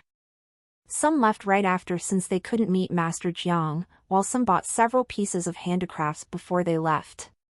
When they were all seated, Qin Darong went to pour cups of tea for them, and Gu Ning opened the box. "This is a Tang Sankai yellow glaze horse. This is a bronze phoenix glass. This is a jade ink stone from the Qing dynasty. This is..." After seeing 10 antiques in the box, Jiang Zhongyu and the others rounded their eyes in shock. "Jesus! Girl Gu, where did you get so many real antiques?" Jiang Zhongyu asked with great surprise. From different places," and Gu Ning said, then put down her backpack and took out the 2 antiques she just bought. "I just bought these at the roadside." "You just bought them here?" Hearing that, they were shocked again. They had been walking along the antique street, but failed to find anything valuable. However, Gu Ning found 2 real antiques. Although Jiang Zhongyu was an antique expert, he was a human being without special power after all, so it was reasonable that he missed the real antiques. Jiang Zhongyu took the blue and white porcelain pen holder and couldn't put it down after he was sure it was real. "Girl Gu, how much is this jade ink stone from the Qing dynasty?" Master Ling asked Gu Ning. Gu Ning didn't know how to answer that question. Master Ling was Ling Xiaoting's grandpa after all, and she wasn't willing to let him pay for it. "Well, why don't you choose a piece as a gift from me?" Gu Ning said to them. "What?" Hearing that, they were all astonished and couldn't believe their eyes. Master Ling asked with doubt, "Girl Gu, are you serious?" "Please choose one as a gift from me," Gu Ning said to them again. "We can't do that." Master Ling seemed displeased. "This isn't cheap at all. We can't take it for free." Gu Ning felt a little scared facing Master Ling. "Girl Gu, we understand that you're kind to us, but we can't take it for free," Jiang Zhongyu said. Follow the latest novels n/velbin.com. I seriously don't know whether you're kind or dumb. These are all priceless antiques, and you send them to us as gifts? Master Su said. They weren't willing to take advantage of Gu Ning, so they rejected Gu Ning's proposal. However, Gu Ning insisted on it. "It's no big deal. I didn't pay much for them, so they're not very expensive in my eyes." "That's your opinion, but we must pay according to its market price," Jiang Zhongyu said with determination. "Exactly." Master Lang and Master Su agreed. "Fine. Then 100,000 yuan each piece," Gu Ning said. Gu Ning, of course, wouldn't charge them according to the market price. 100,000 yuan each piece? It's merely free. Master Lung was still displeased. It's 100,000 yuan each piece. Buy it or not. Gu Ning wasn't willing to yield anymore. If Master Ling wouldn't accept it, she planned to let Lung Xiaoting send it to him and didn't mind exposing her relationship with Lung Xiaoting. Well, Master Ling and the others felt resigned because they knew that Gu Ning wasn't willing to charge them. It wasn't common for them to see a piece of real antique that they liked, so they were unwilling to leave with empty hands. However, if they bought the antiques at such a low price, they would feel a little guilty. Seeing that they were still hesitating, Gu Ning used her ace in the hole. "Well, I'll tag this jade ink stone from the Qing dynasty, this blue and white porcelain pen holder and this Tang Sankai yellow glaze horse as 100,000 yuan each. If you don't want to buy them, I believe they'll soon be sold out once I put them out. The above antiques were their favorites. Hearing that, the group of Masterling wouldn't hesitate anymore. We want them. Yes, we want them now. In case Gu Ning would sell them to others, they agreed at once. Girl Gu, if you encounter any trouble in the capital, feel free to tell us, and we'll help you without hesitation as long as we can, Master Su said. That was the way to expand one's network. Thanks, I will, Gu Ning said. Right at this moment, Gu Ning's phone rang, and the caller was Ning Changkai. Gu Ning excused herself, then walked aside to answer the call. Boss, the result of drug control is out, and we didn't pass it, Ning Changkai said in a calm voice, because it wasn't a surprising answer. Hearing that, Gu Ning was displeased but not surprised either. Fine. Don't worry. Keep on producing, and I'll handle it. Sure. Although Ning Changkai felt upset, he wasn't in despair because he trusted Gu Ning. In fact, if Gu Ning changed the name of the medicine and replaced Ning Changkai with another person, it wouldn't happen, but Gu Ning wouldn't do that. She preferred to get rid of her enemies, not allies. Gu Ning went back later and said to them, well, what a coincidence. I do need your help now. What is it? They asked. The thing is, I acquired a medicine factory a while ago, because someone prevented the owner of it from passing the drug control. It happened again after I took over the medicine factory, Gu Ning said. Hearing that, those masters were displeased, especially Jiang Zhongyu, because his son, Jiang Xinhua, was the director of the State Food and Drug Administration. If someone dared to scheme against others in SFDA, it would be Jiang Xinhua's mistake. Therefore, it was a serious problem. Girl Gu, don't worry. I'll handle it well and give you the right result, Jiang Zhongyu said. He only promised to give Gu Ning the right result, but not to directly allow her medicine to be put on the market. Medicines weren't tools, so they had to be very careful. Thank you so much, Master Jiang. Gu Ning was confident that her medicines were qualified, so she wasn't afraid of drug control. Actually, Gu Ning turned to Master Jiang for help because she knew Jiang Xinhua was his son, otherwise she would ask Leng Xiaoding for help. What the name of your medicine company? Jiang Zhongyu asked. Colane Pharmaceutical Company, Gu Ning said. Please help me find out who is scheming against my company. No problem, Jiang Zhongyu said. After that, they left without delay. Once Jiang Zhongyu sat in his car, he called Jiang Xinhua and told him about it. In fact, it wasn't just Jiang Zhongyu who was helping Gu Ning was also doing Jiang Xinhua a great favor too.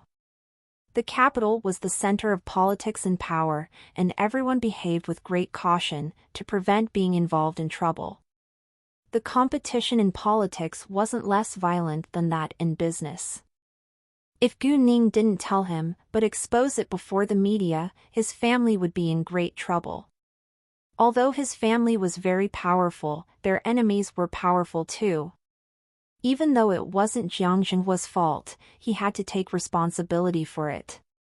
When Jiang Xinhua heard of it from his father, he told his secretary to investigate it at once. It turned out to be true that Colane Pharmaceutical Company had never passed the drug control even once this year. The secretary told the supervisor who was in charge of the medicine and skincare product test to go to the director's office. When the supervisor got to know the reason why Jiang Xinhua suddenly asked about Colane, he was scared and confessed to everything. There was nothing wrong with the medicine and skincare products of Colane, but the office leader told him not to let Colane pass the test. After that, Jiang Xinhua told the office leader to meet him in his office. Since the scheme was already exposed, the office leader didn't hide it as a dirty secret anymore. He came from the same county as the boss of Xinghe Pharmaceutical Company and helped him scheme against Colane because Colane had been very profitable. Because the boss of Xinghe Pharmaceutical Company was jealous of Colane, he schemed to make Colane go bankrupt, which was very unacceptable. Although Jiang Xinhua found out the truth, he didn't have solid evidence for now, so he couldn't punish Xinghe Pharmaceutical Company, but the office leader was fired. Since Colane Pharmaceutical Company was innocent, Jiang Xinhua issued a drug certificate for it and called Jiang Zhongyu later. When Jiang Zhongyu received the call from Jiang Xinhua, he told Gu Ning what had happened, and it was all done within an hour. Afterwards, Gu Ning told Ning Changkai about it and asked him, "Do you have any grudges with Xinghe Pharmaceutical Company?" Although the boss was jealous of Ning Changkai's achievement, Gu Ning still wanted to find out more. "No," Ning Changkai said. He always ran his business according to the rules and he seldom argued with others. In addition, he had only heard of Xinghe Pharmaceutical Company, but had never met its boss. "All right, since we got the certificate now, we can begin to sell the medicines. I think we better put them on the market during the next 2 days, because I'm flying back to City B in 2 days, Gu Ning said. Colane was a popular brand among the public. Although they had changed its package, there was no need for them to publicize it. As long as they started to sell the medicines, people would know that Colane was back. As for the skincare products, Gu Ning planned to promote them by sending customers one-time samples.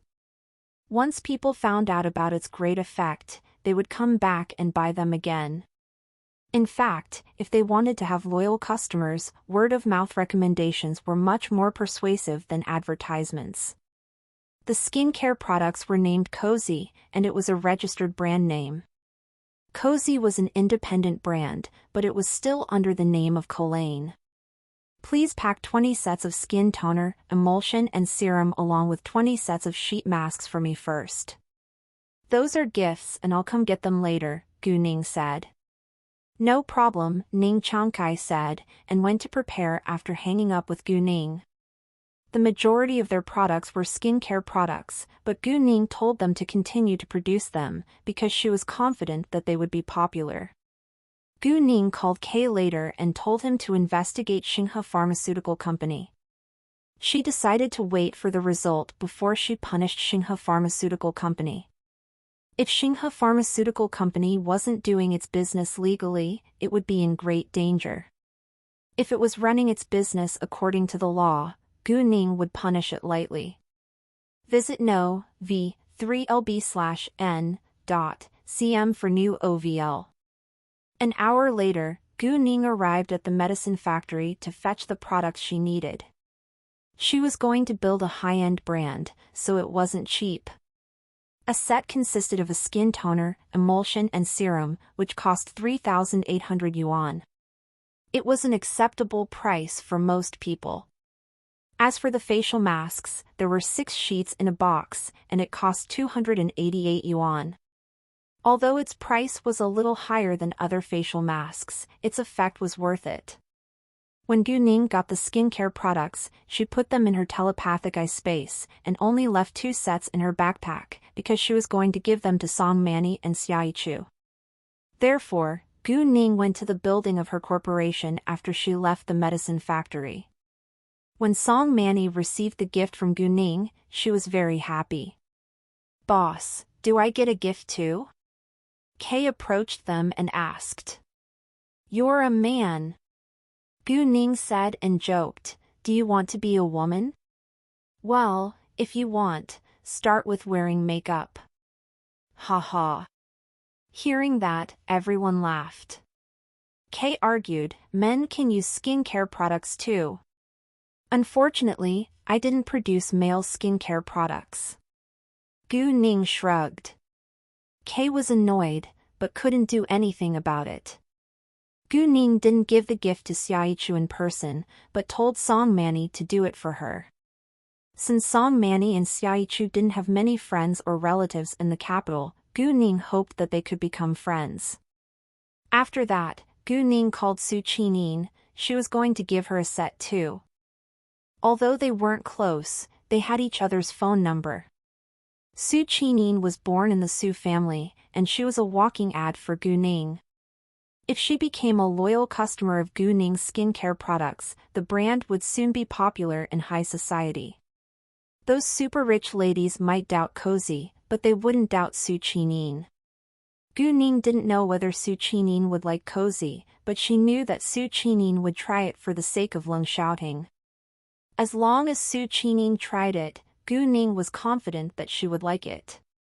When Su Qinyin received Gu Ning's call, she was surprised, but she was willing to meet Gu Ning.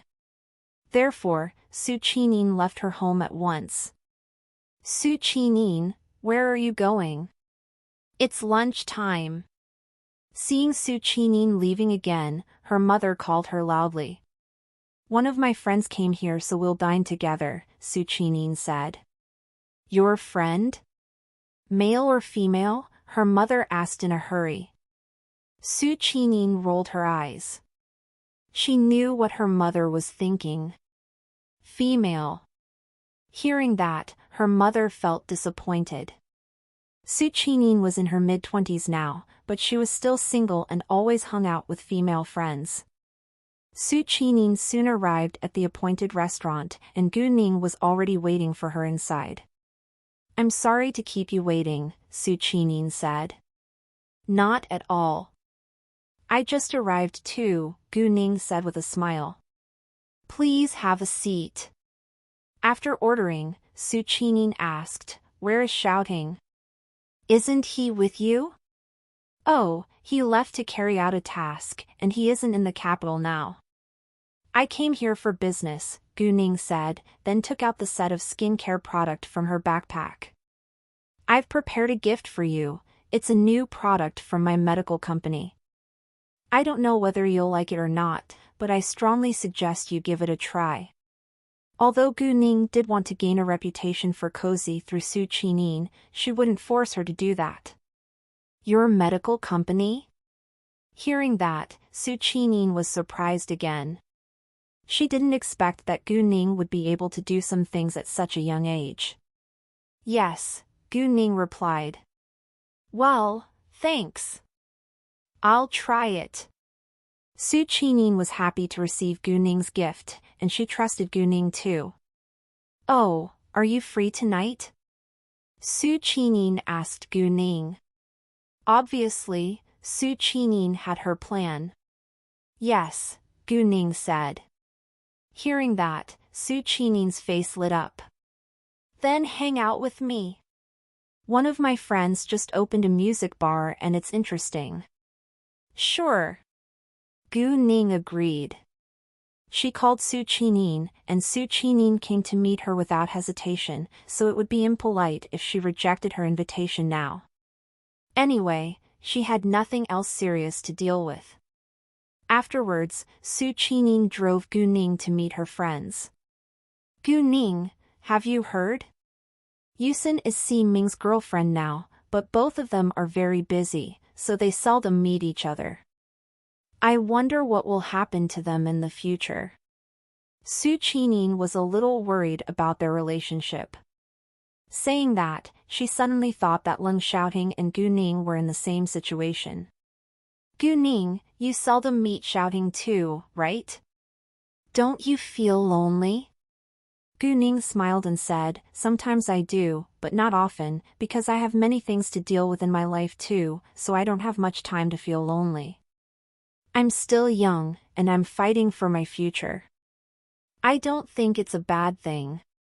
Right, you're just 18, and you're even below the age of consent now, Su Qinyin said. Then she added, well, I'm really envious of you. I wish I were 18 now too, so that my mother wouldn't urge me to find a boyfriend or get married.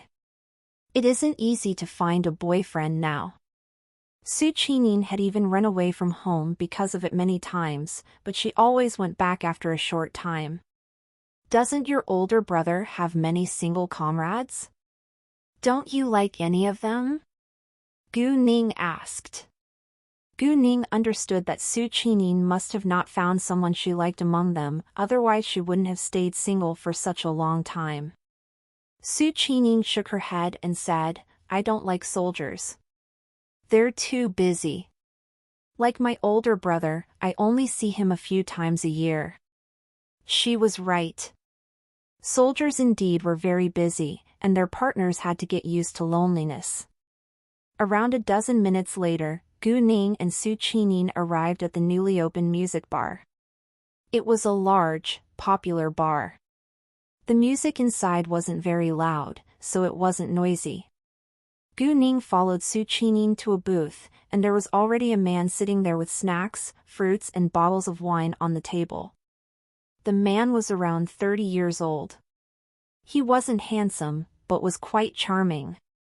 Seeing Su Qining coming, he stood up at once. "Hi. Let me introduce you.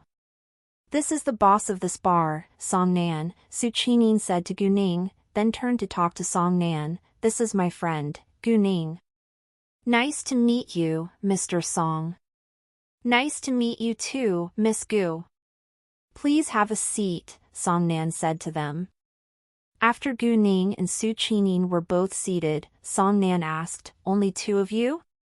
"My other friend will be here later," Su Qining said. "Do you want to share this table with some handsome guys?" "I have two friends who'll come here too." "If you want, I can tell them to sit here with you," Song Nan asked with a smile. "Are you sure they're handsome?" Su Qining was cheered up. "Of course," Song Nan said. "Why not?" Su Qining agreed. Read latest OVLS at nv/e/l/buy.com.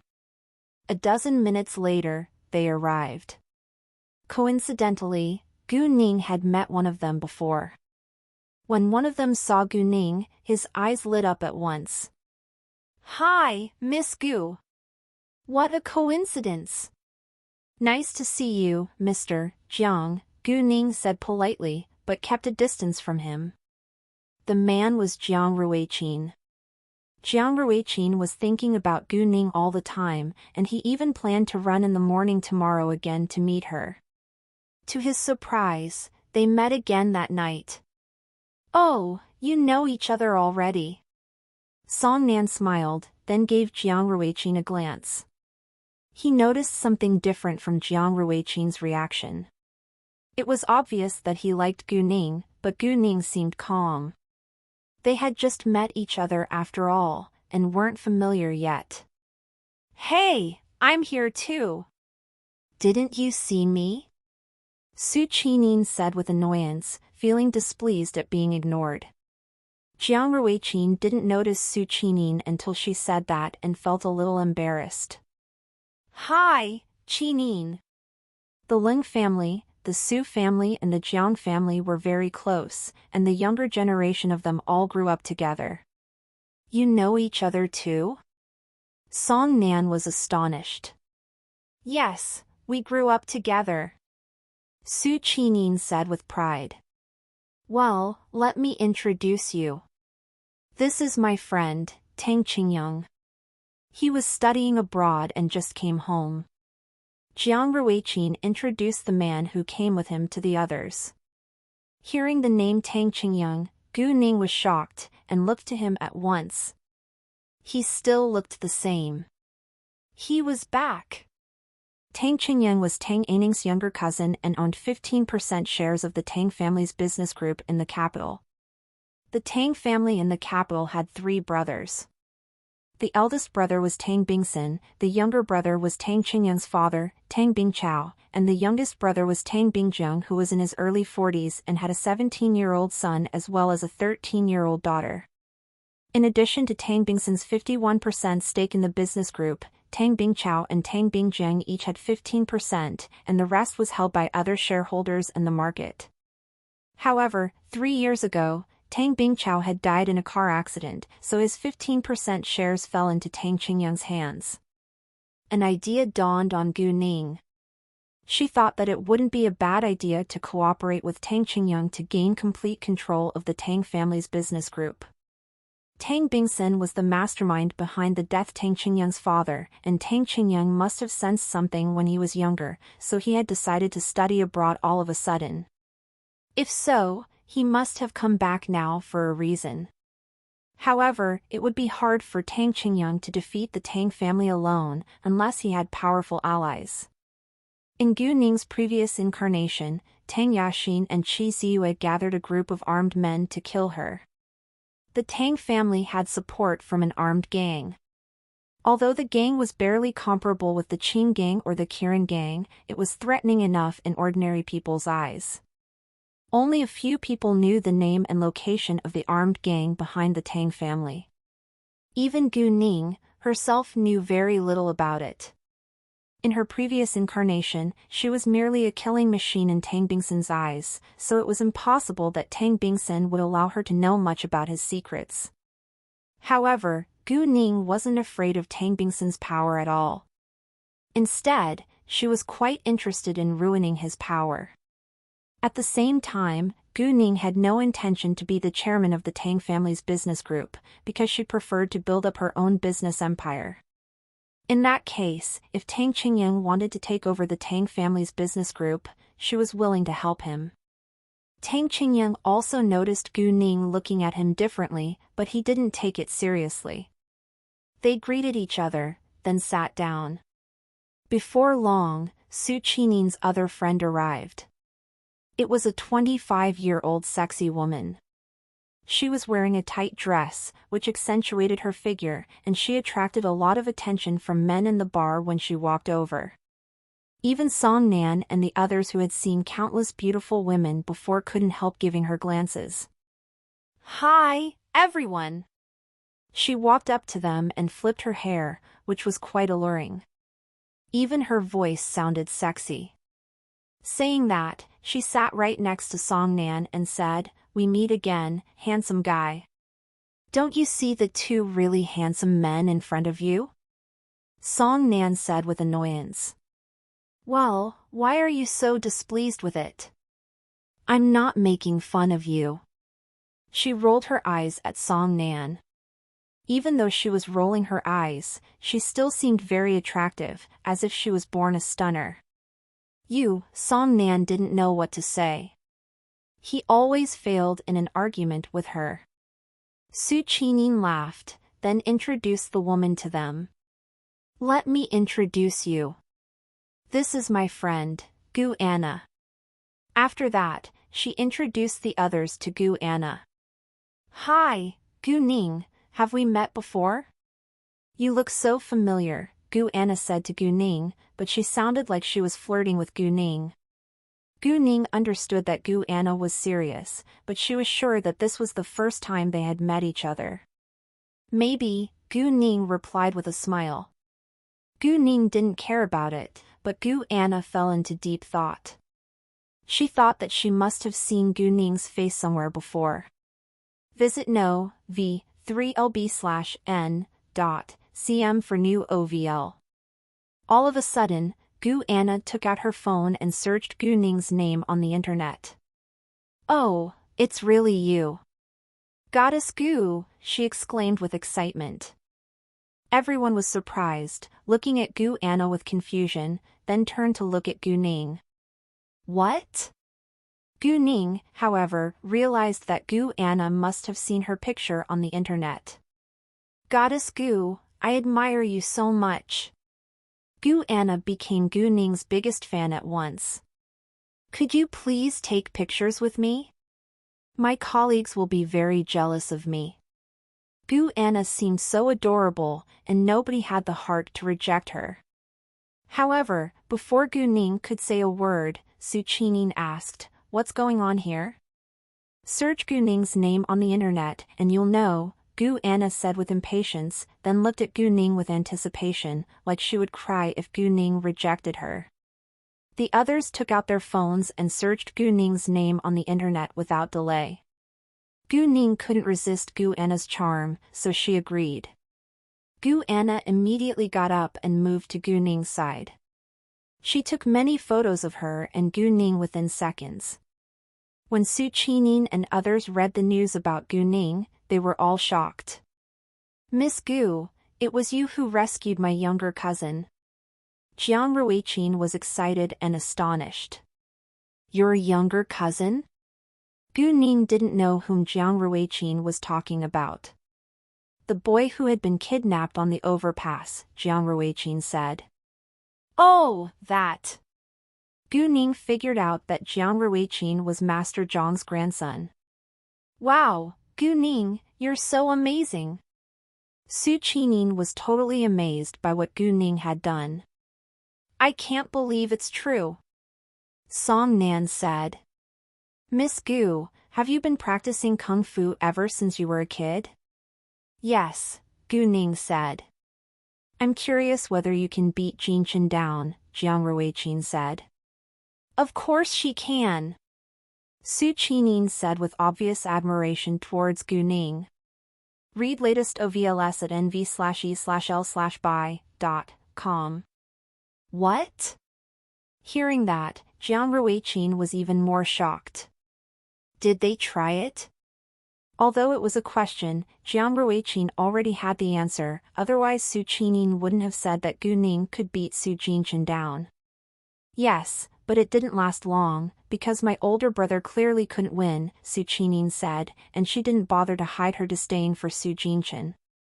Tang Qingyang and Song Nan knew that Su Jinchen was Su Qining's older brother, but they didn't know much about him, so they weren't very impressed by Gu Ning's ability. However, Jiang Ruiqing was very familiar with Su Jinchen, so he was quite shocked to know that Gu Ning could easily beat him in a fight. Since Gu Ning was better than Su Jinchen, it seemed that she was a match for Leng Xiaoting.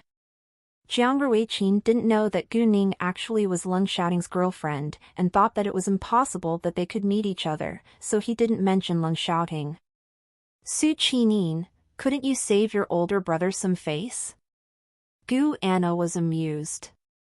Su Qining shrugged. She didn't care about it at all. Oh, Goddess Gu, is your jewelry store branch open in the capital? I saw many beautiful pictures on the official website of Jade Beauty Jewelry, and I really want to buy some, but City G is too far away and I don't have time to fly there, Gu Anna asked Gu Ning. She was a jewelry lover. We'll open the branch in the capital next week, Gu Ning asked. Really? Gu Anna was excited. Please let me know once it's open. Saying that, Gu Anna took out her name card from her bag and gave it to Gu Ning. No problem. Gu Ning took it with pleasure. Gu Anna was a potential customer, so she would obviously not reject. A while later, Song Nan received a call and left.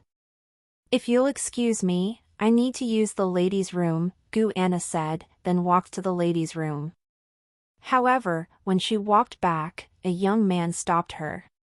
The man had 2 shot glasses of alcohol in his hands.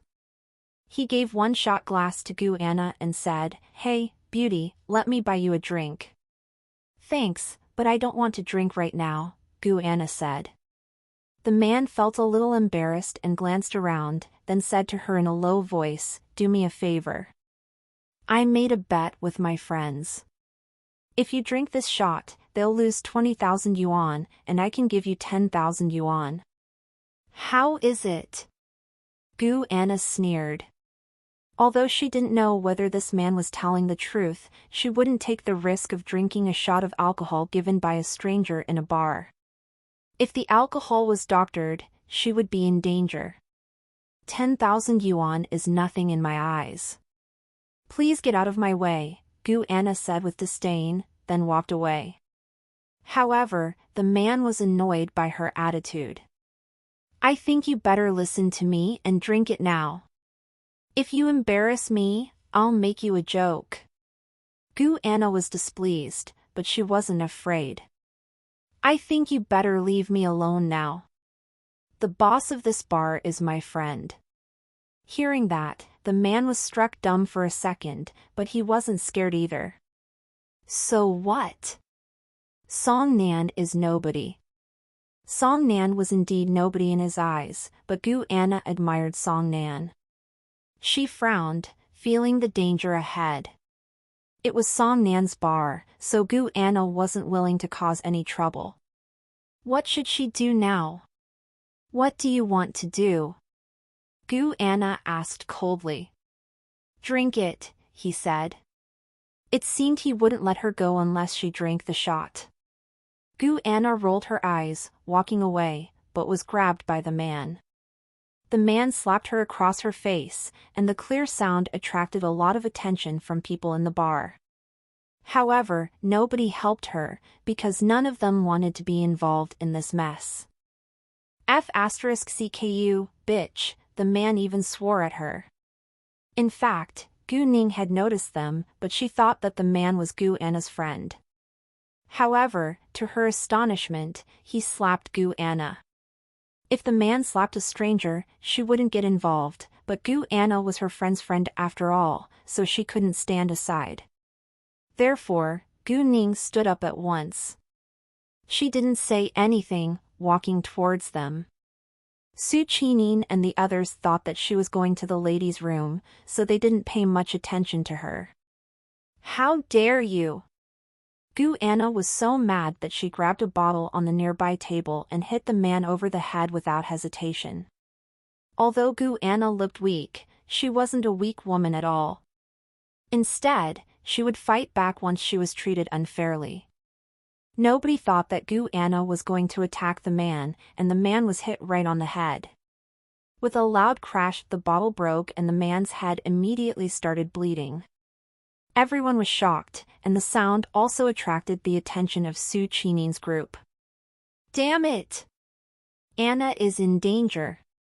Su Qinin said, standing up, then ran to Gu Anna, followed by Jiang Ruiqin and Tang Qingyang. Are you all right? The man's friends ran to him too. F***CK. How dare you hit me?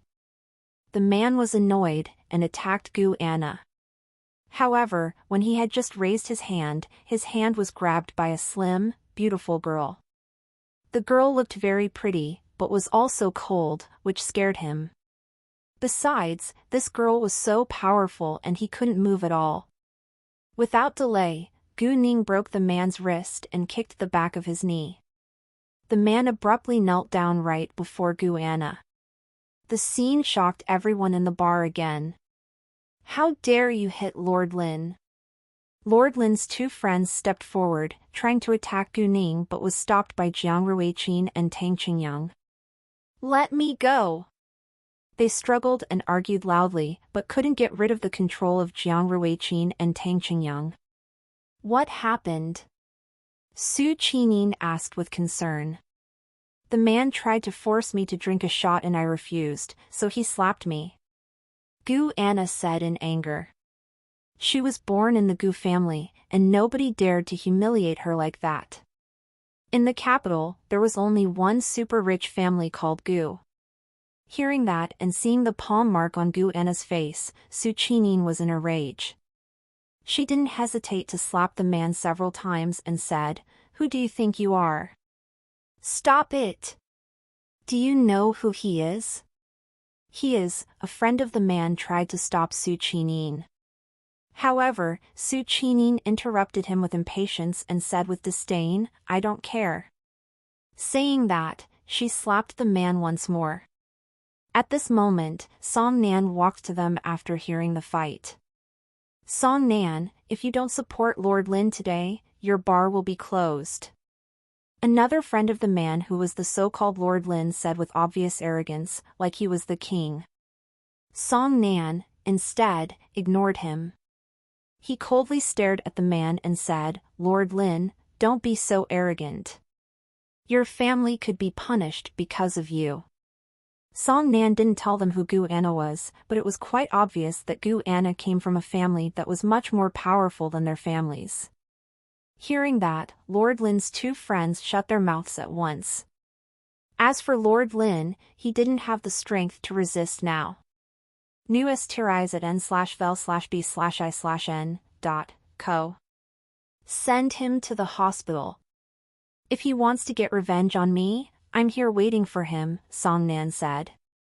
Lord Lin's friends supported him to stand up, then escaped. Gu Anna didn't say anything, but followed her friends, walking back to their seats. Other customers in the bar also kept on drinking and enjoying the music. In order to comfort them, Song Nan gave everyone 20% off. Su Qining and her friends, however, left the bar a short while later. It wasn't early when they walked out of the bar, so they decided that they should go home. In cars. Su Qining and Gu Anna drove their own cars here. Although they drank, they didn't drink a lot, so they drove home on their own. "Let me send you home," Su Qining said to Gu Ning. However, before Gu Ning could answer, Jiang Ruiqing said first, "I live in the same community as Miss Gu. If you don't mind, I can drive you home, Miss Gu." "Of course not, thanks." Gu Ning didn't know that Jiang Ruiqing admired her from afar, so she agreed. "Great," Su Qining said. After that, Gu Ning along with Tang Qingyang got into Jiang Ruiqing's car. "Miss Gu, which high school are you studying in?" Jiang Ruiqing asked. Although he still didn't know much about Gu Ning, after reading the news about her, he noticed her age. "The number 3 high school in City F," Gu Ning said. "City F? You don't live in the capital?" Hearing that, Jiang Ruiqing felt surprised as well as disappointed. If Gu Ning didn't live in the capital, he wouldn't see her often. "Yes," Gu Ning answered. "Which college is your aim?" Jiang Ruiqing asked again. "The capital university," Gu Ning said. Hearing that, Jiang Ruiqing relaxed.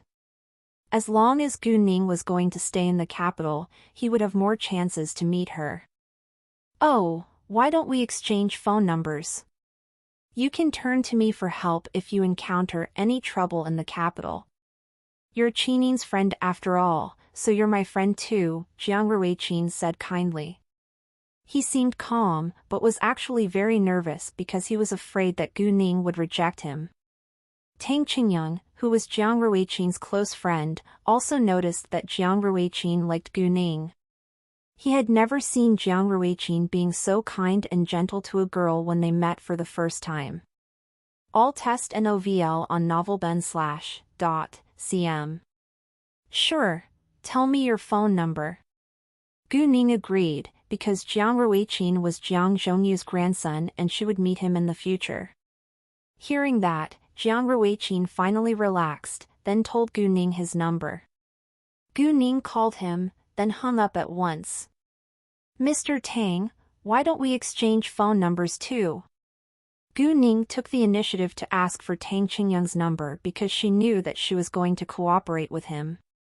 Jiang Ruiqing, however, felt upset and couldn't help wondering whether Gu Ning liked Tang Qingyang. Tang Qingyang also had the same idea, so he hesitated. Although he thought that Gu Ning was very attractive, he gave up once he found out that Jiang Ruiqing liked her. However, he felt shy to reject Gu Ning, so he agreed. Gu Ning didn't know what they were thinking. If she knew, she would explain to them that she already had a boyfriend. After a while of silence, Jiang Ruiqing asked Tang Qingyang, "Qingyang, when will you start to work in the company?" "Tomorrow," Tang Qingyang said. "Are you ready for it?" Jiang Ruiqing asked. "Yeah," Tang Qingyang said lightly. Although he sounded relaxed, Gu Ning sensed that he was quite stressed. Although Tang Qingyang didn't say it aloud, Gu Ning understood that he was going to fight on the battlefield. Before long, Gu Ning found that someone was stalking them. She used her jade eyes and saw a familiar face in the car behind them. She had met him in her previous incarnation. The man was in his early 30s and worked for Tang Bingsun. Gu Ning had seen him a few times in her previous incarnation. Without a doubt, Gu Ning understood that he had to be stalking Tang Qingyang. However, she didn't know the reason why Tang Bingsun sent him to follow Tang Qingyang. Gu Ning actually didn't know his real name, but people all called him Lao Gui. Besides, Lao Gui was very good at fighting. Although Gu Ning wasn't afraid of him, she was worried that Tang Qingyang might not be his match. Therefore, Gu Ning had to do something. "Mr. Jiang, how is your driving skill?" Gu Ning asked. Not bad. Jiang Ruiqing thought that Gu Ning was just chatting with him. He didn't know that someone was stalking them. Can you see the black ORV-1 off-road vehicle behind us? It's been following us for a long time.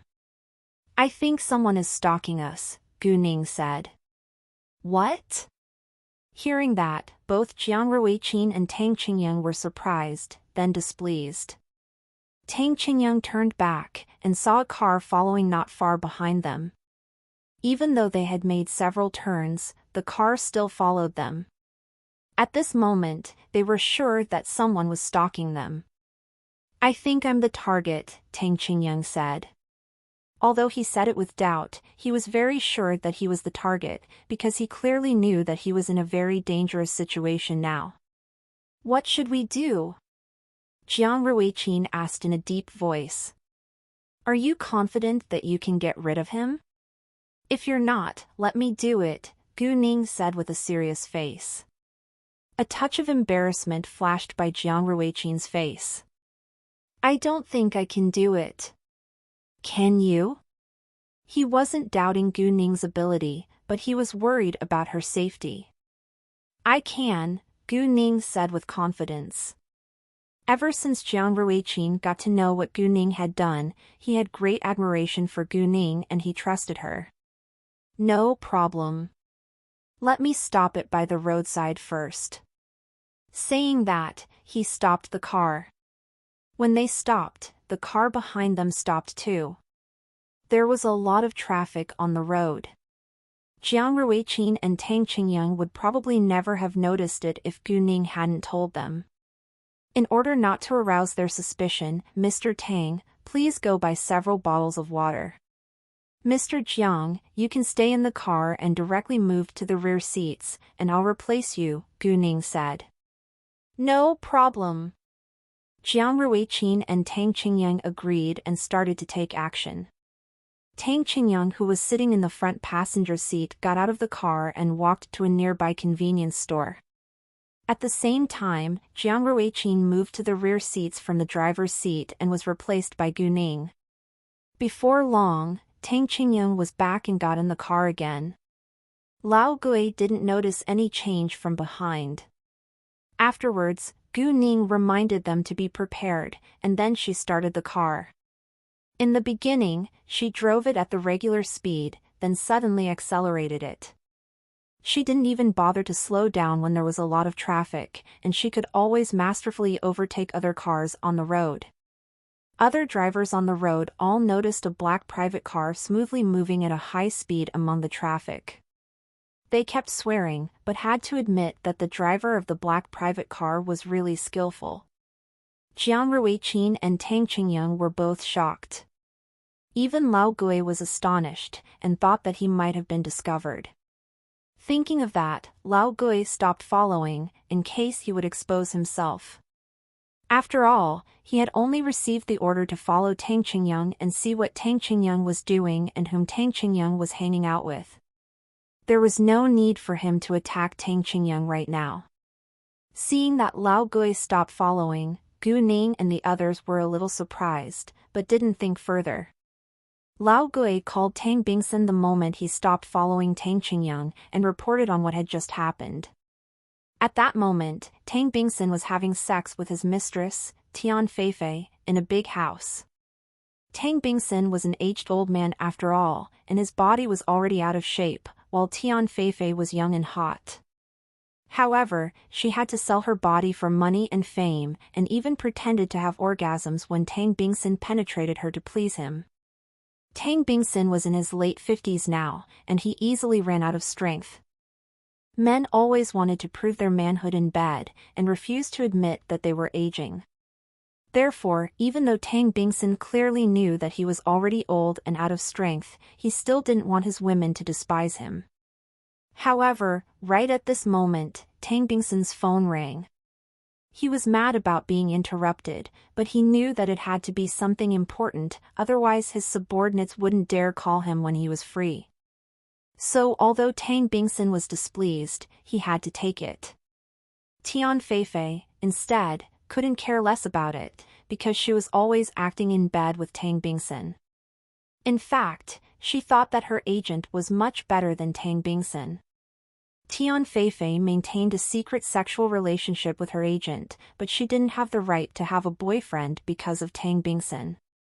If Tang Bingsun found out that she was having sex with another man, he would abandon her after torturing her. However, Tian Feifei wasn't worried about it if the man was her agent. Anyway, Tang Bingsun assigned the agent to her in person, and the agent was very loyal to Tang Bingsun, except he was secretly sleeping with his mistress, so Tang Bingsun trusted him very much. The agent also clearly knew that Tang Bingsun was just paying Tian Feifei for sex. If Tang Bingsun had the intention to marry Tian Feifei, he wouldn't have dared to sleep with her. Tian Feifei also wasn't afraid that her agent would expose their secret, because Tang Bingsun definitely wouldn't let her agent get away with it once it was exposed. Therefore, Tian Feifei and her agent shared a dangerous secret, and they had to protect each other because of it. What? Tang Bingsun sounded very displeased. No man would be pleased if he was interrupted during sex. Lao Gui also sensed that, so he was more cautious. Boss, it seems that he noticed me and suddenly sped up, so I stopped following. What? He noticed you? Tang Bingsun was mad upon hearing that, because he thought that he had taken Tang Qingyang lightly. Tang Bingsun told Lao Gui to keep on watching Tang Qingyang, but he had to be more careful this time. After that, Tang Bingsun put on his clothes and was about to go home. Boss, don't forget to take a shower before you go home, Tian Feifei said to remind him not to be discovered by his wife. Hearing that, Tang Bingsun walked to the bathroom at once. At the same time, Gu Ning and the others arrived at the housing area. Gu Ning drove the car to the front of Zone C in the housing area, but she didn't stop it right in front of Leng Xiaoting's house, because she wasn't willing to let them know where she lived. Jiang Ruiqin understood and didn't ask further. Mr. Jiang, Mr. Tang, thank you so much for sending me home. Bye-bye. Gu Ning got out of the car. You don't need to call us misters. We're friends now after all, Jiang Ruiqin said, trying to be close to Gu Ning. Sure. Bye-bye, Ruiqin and Qingyang, Gu Ning said, then left. Jiang Ruiqin sat back to the driver's seat, and he didn't start the car until Gu Ning disappeared from his sight. What? Is she your type? Tang Qingyang joked. Although it was a question, he already knew the answer. I think she's more interested in you than me, Jiang Ruiqin said with jealousy. Of course not. Tang Qingyang said. She asked for your phone number. Jiang Ruiqin went down a dead end. Maybe she thought that it was impolite to only exchange phone numbers with you, Tang Qingyang said to comfort him. Hearing that, Jiang Ruiqin thought that it was reasonable, so he stopped complaining. When Gu Ning got home, she told Kay to investigate Tang Bingsun and the Tang family in the capital. In a villa near the southern suburbs from the center of the city. Tang Bingsun felt really tired when he got home and his wife, Ji Yijing, was still awake watching TV in the living hall. She was actually waiting for Tang Bingsun to come home. Ji Yijing was Tang Yaxin's biological mother who had replaced Tang Aining's biological mother and became Tang Bingsun's second wife. She was already 45 years old, but looked much younger than her age. Ji Yijing didn't work, and all she was doing was taking good care of her appearance. Even so, Tang Bingsun had cheated on her many times. In fact, Ji Yijing was aware that Tang Bingsun had mistresses, but she turned a blind eye on it, because she had once been his mistress too. She also knew that she couldn't stop him from doing it, and she enjoyed her luxurious life now. However, if there was a love child, she would do everything to kill the child. Seeing Tang Bingsun walking in, Ji Yijing stood up at once and welcomed him home. Hi. I've made some chicken soup for you. Have some before you go to sleep.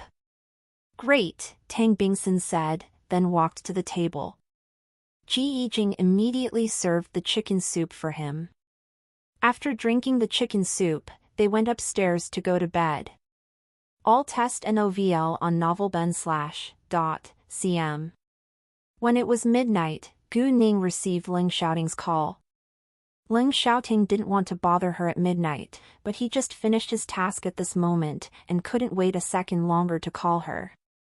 "I'm in your house in the capital," Gu Ning said. "Great. I'll be right back," Ling Xiaoting said, but didn't tell her the exact time. Gu Ning thought that Ling Xiaoting would be back tomorrow afternoon.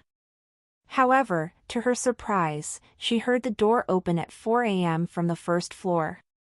She thought that it might be a thief, but an idea dawned on her the next second. Is Xiaoting back? Thinking of that, Gu Ning ran downstairs. When she had just reached the second-floor landing, she saw Ling Xiaoting standing in the living room. When they met each other's eyes, they realized how much they missed one another. At this moment, Gu Ning lost words to describe how excited she was now. She didn't expect that he would come back overnight. Ling Xiaoting missed Gu Ning so much that he was unwilling to wait a second longer to see her. The next second, Ling Xiaoting strode upstairs and clasped Gu Ning in his arms. "Ning Ning, I missed you so much," Ling Xiaoting said by her ear, and she felt aroused by his warm breath. Gu Ning reached out her arms to hug his neck and looked at him with affection. "Xiaoting, I missed you too." "How much?" Ling Xiaoting asked, and he started to breathe fast. "More than you could imagine," Gu Ning said, and directly kissed his lips. They kissed wildly along the way to the bedroom, and then undressed each other within seconds. Right when Ling Xiaoting pressed on Gu Ning against the bed, she suddenly noticed the injury on his chest, and was shocked. She remembered clearly that she had never seen this injury before. Although its color became much lighter and it looked like an old injury, Gu Ning knew that it was new. Without saying anything, Gu Ning cried while staring at the injury on Ling Xiaoting's chest. Her heart ached heavily for him. Seeing that, Ling Xiaoting knew that he couldn't hide it anymore. "Ning Ning, don't cry. I'm fine now. Don't worry," he said to comfort her at once. It was the first time that Gu Ning had cried in front of Ling Xiaoting, and he literally had no idea what he should do now. He just wiped the tears off her face. Gu Ning still said nothing, because she knew that Ling Xiaoting's job was dangerous and it was unavoidable to have some injuries. That was the reason why she had given Ling Xiaoting bottles of power crystals. However, she still couldn't accept the fact that he was badly injured. Gu Ning couldn't imagine the result if she hadn't prepared power crystals for him or he had run out of the power crystals. Besides, the injury was right on his chest. It must have been a very dangerous injury. If he had been shot in the heart, he could have died, no matter how many power crystals he had taken. The effect of the power crystals was barely comparable to her power. If Ling Xiaoting was really in mortal danger, she could only save his life by directly putting her power into his body. Ning Ning. Ling Xiaoting was more anxious because Gu Ning remained silent, but cried the entire time. He knew that Gu Ning felt heartbroken seeing the injury on his chest, so he held her tightly to make her believe that he was fine now. He also felt guilty that Gu Ning cried for him. He didn't want to be injured either, but he was just a human being.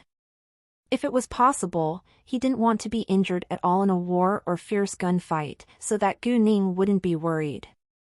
He felt sad too, when Gu Ning was sad. Ariad updated stirise at n/vel/bin.com.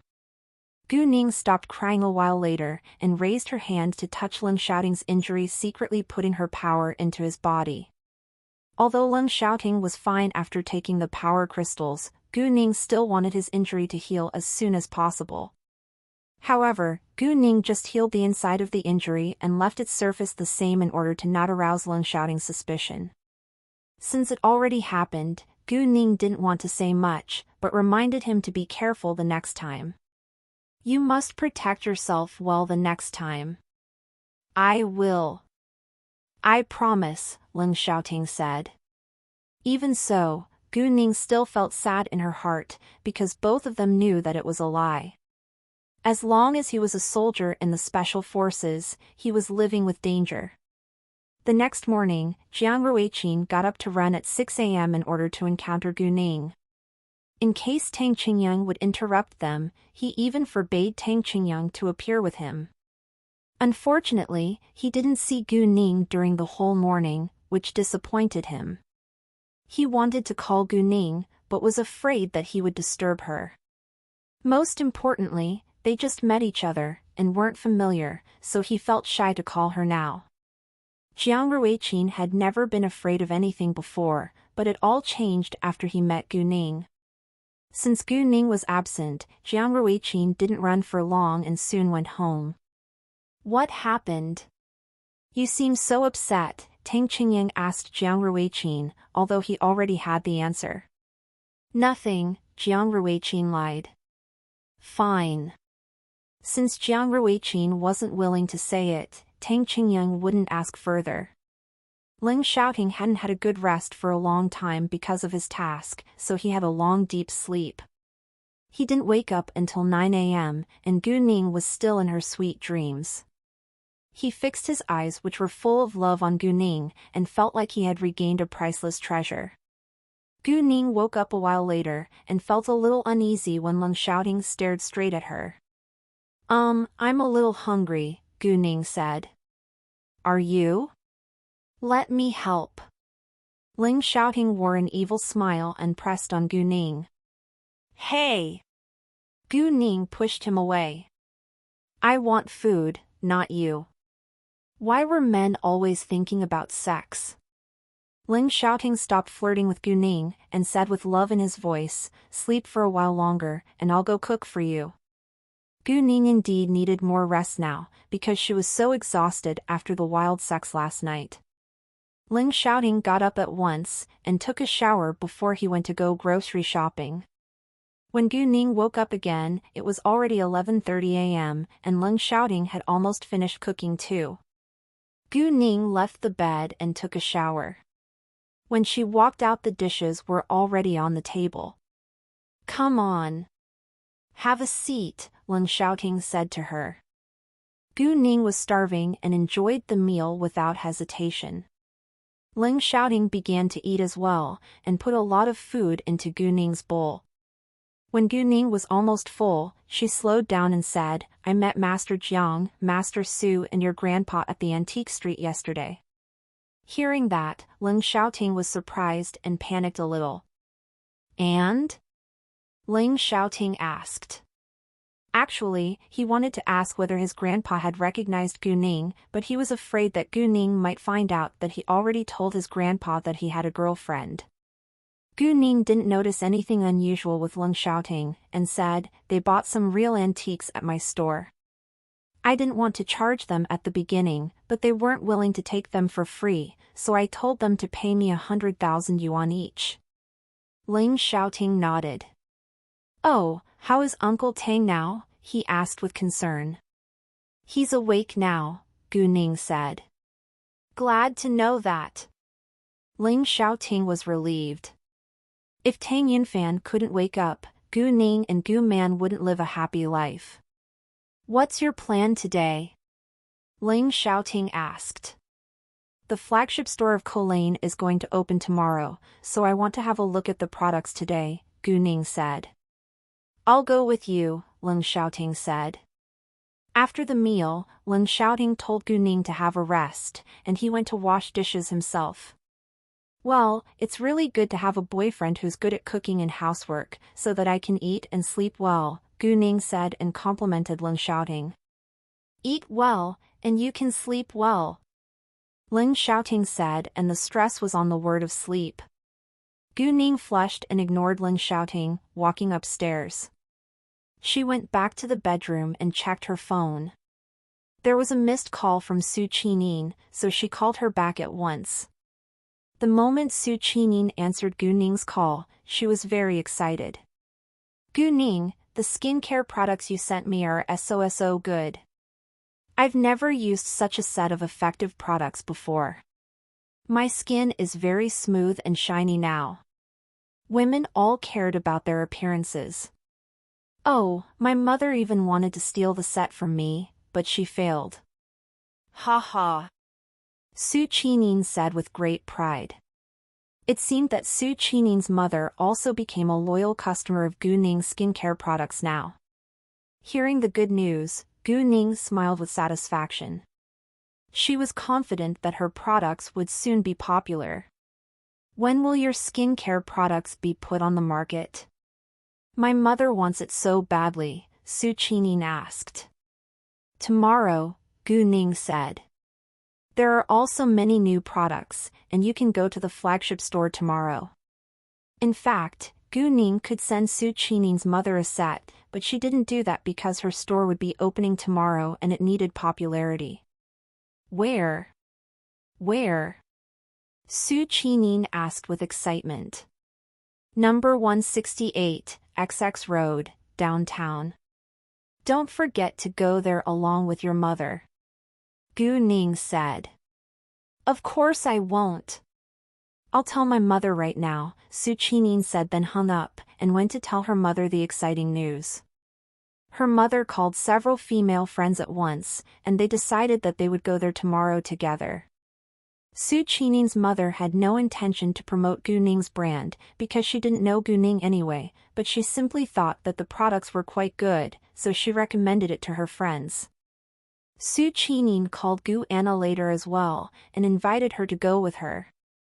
Gu Anna cared more about skincare products than Su Qining, so she absolutely wouldn't miss it.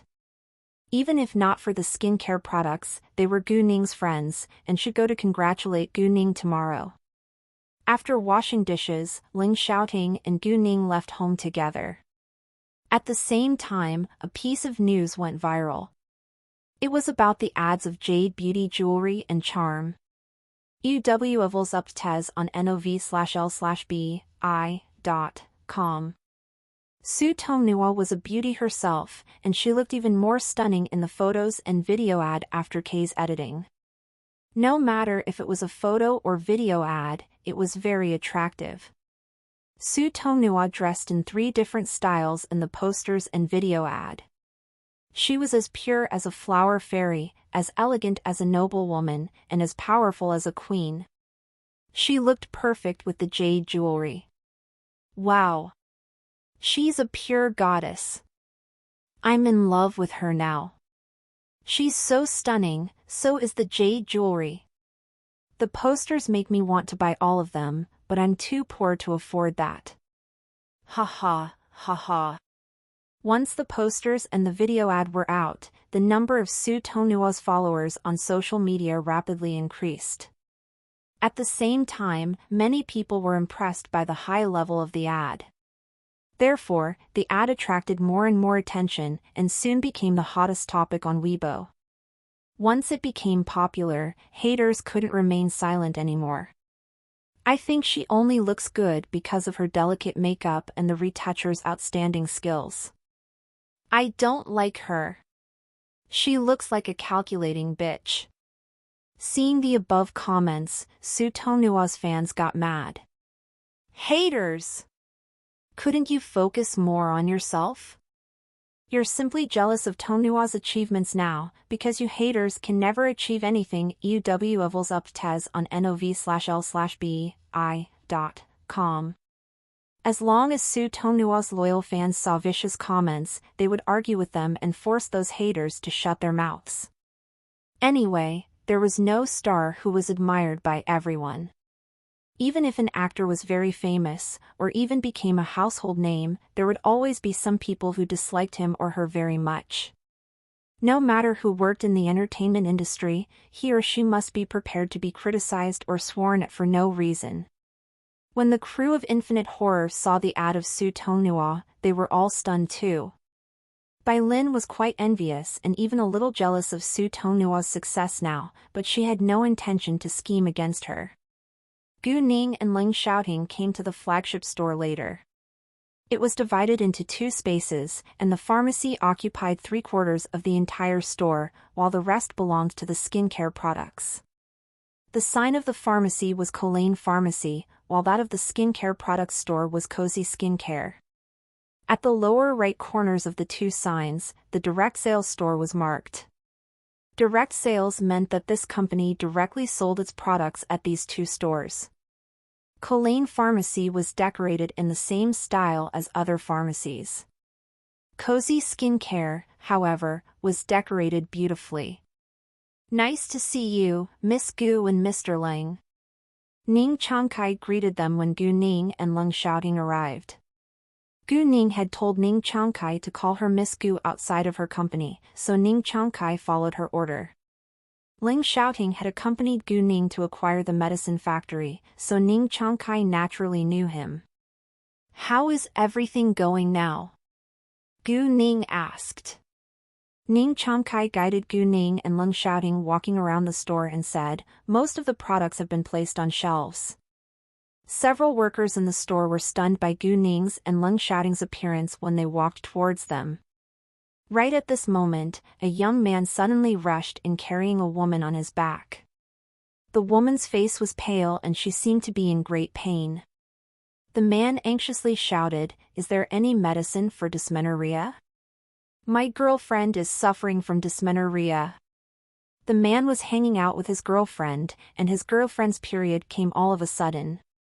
His girlfriend always suffered from dysmenorrhea, on her period, and it hurt a lot every time. "Yes." The leader of the pharmacy was a woman, and she answered the moment she heard the man's call for help. Although this pharmacy was going to open tomorrow, she wouldn't chase her potential customer away. The man put his girlfriend down on the sofa. Before long, the leader came back with a box of medicine. "Take this, and she'll be fine within minutes." It was quite effective if this medicine could come into effect within minutes, because normally it took dozens of minutes or even hours. The man didn't ask further and opened it at once. There were 6 small bottles the size of a finger in the box. "Take a bottle at a time," the leader said. The man opened a bottle and helped his girlfriend take it. Once the liquid went into her mouth, she tasted some sweetness and it didn't taste terrible at all. The cool liquid medicine flowed down her throat. The moment the liquid medicine arrived at her stomach, her pain was gradually relieved, and the woman didn't feel much pain after only a minute. "How is it?" the man asked nervously. "It's so good," his girlfriend said. "Wow, this medicine is so amazing. I feel much better now after only 1 or 2 minutes. Honey, let's buy more of this." "No problem." The man was relieved that his girlfriend seemed fine now. "How much is this?" he asked the leader. 60 yuan, the leader said. This medicine is aimed to reduce abdominal pain. Not only dysmenorrhea, but it's also effective for general stomach pain. "Please give me another 5 boxes of it." The man didn't think that this medicine was expensive at all, although its price was twice as high as normal medicine. The leader went to fetch 5 more boxes and the man went to pay for them at the counter. At this moment, his girlfriend was able to walk on her own now. Because she was carried in by her boyfriend, many people noticed them and were wondering what was happening. When she walked out herself, everyone was surprised. "Hey, miss, what happened to you just then? Why can you walk out on your own now?" an old woman asked her with curiosity. The woman seemed a little embarrassed, but still answered, I always suffer from dysmenorrhea on my period. My boyfriend and I just walked by this pharmacy, so we went in and bought a box of medicine. The medicine is so effective and I feel much better now." "Really?" Hearing that, everyone was astonished. "If so, I must buy some for my daughter too," another woman said and walked into the pharmacy. "Oh, I should also buy some for my daughter-in-law," another old woman said and stepped into the pharmacy. "Are there other effective medicines in the store?" a man asked. "Let's go inside and check it ourselves," another man said, and walked in the pharmacy too. Other people around noticed them walking to the pharmacy one by one, and they got curious too. Once it started, more and more people followed others walking inside out of curiosity. In addition, many of them acquired a lot of medicines at a time. Anyway, it wasn't a bad thing to prepare some effective medicines at home. Since this pharmacy was already established, people believed that the medicines in it were all qualified and safe. Although the medicines in this pharmacy were more expensive than those in other pharmacies, many people believed that their prices were higher for a reason. 1. Very painful menstrual cramps. There was a girl who had an allergy because of eating mangoes. It was useless to apply ointment, and she had adverse reactions to infusion. A saleswoman gave the girl a 50 milliliters lotion at once, which was well packaged, and this medicine was also very effective. In the beginning, the girl thought that it was too expensive, so the leader told her to try it for free. After applying it for a few minutes, her skin gradually went back to normal. If she continued to apply the lotion 3 times a day, she would fully recover from the allergy. Moreover, this lotion was also effective in removing acne marks. Therefore, it was very popular among girls. Without hesitation, the girl bought it at once. Other girls in the pharmacy also bought it after seeing its effect with their own eyes. Some people bought many kinds of medicine for themselves or their families too according to the illnesses they had, such as cold, rheumatism, joint pain, and so on. Those were all common illnesses, but weren't serious, so it could be kept under control by taking medicines. Colane Pharmacy provided all the medicines for common illnesses. "Why are the medicines here all the same brand?" someone suddenly asked. A salesman explained. "It's a direct sales store of a pharmaceutical company, so there is only their brand, but the brand covers all the common illnesses. Look, there are many skincare products too. They're so expensive." Another saleswoman explained. "If you hesitate because of its price, you can try its sample first. If you like it, you can buy more after that." Really? Hearing that, the girl was very happy, and took 3 free samples of skin toner, emulsion and serum. Other girls all got the same free samples. Within a dozen minutes, there were dozens of customers coming in and out of this pharmacy. Although only half of them bought something, they were still able to make several thousand yuan. It's a really good beginning. Gu Ning and the others saw everything in the lounge, and Ning Changkai was especially excited. There was also a satisfied smile on Gu Ning's lips. To be honest, she was surprised that this pharmacy could be so profitable within a short time even before it opened. Around 9 a.m., Gu Ning and Leng Xiaoting left. They went directly back to Leng Xiaoting's house. However, on the way home, Leng Xiaoting received Su Jinshan's call. "Hey, Xiaoting, since Gu Ning is in the capital now, why don't you share a meal with us?" Leng Xiaoting didn't answer it at once, but looked at Gu Ning asking for her opinion in silence. Gu Ning could hear Su Jinshan's voice on the phone and didn't reject. Afterwards, they went to the appointed place. Before long, Gu Ning's phone rang, and the caller was Jingpeng, who was in City Tang. "Hi, Uncle Jing," Gu Ning said. "Boss, Burma will hold the annual public jade bid on the 28th next month. Will you be attending it?" Jingpeng asked. The public jade bid was held once every year in Burma, and it was the largest public jade bid activity in Burma. The public jade bid was the most exciting competition for jade merchants.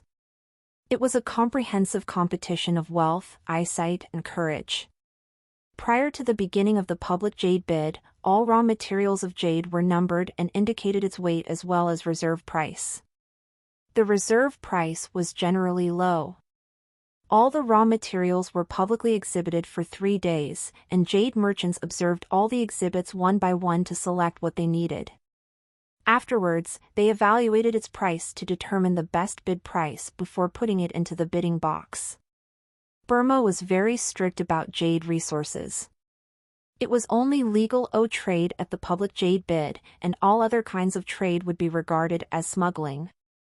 Although Gu Ning already had her own raw material mountain, she was running a jade provider now, so she needed a large amount of raw materials.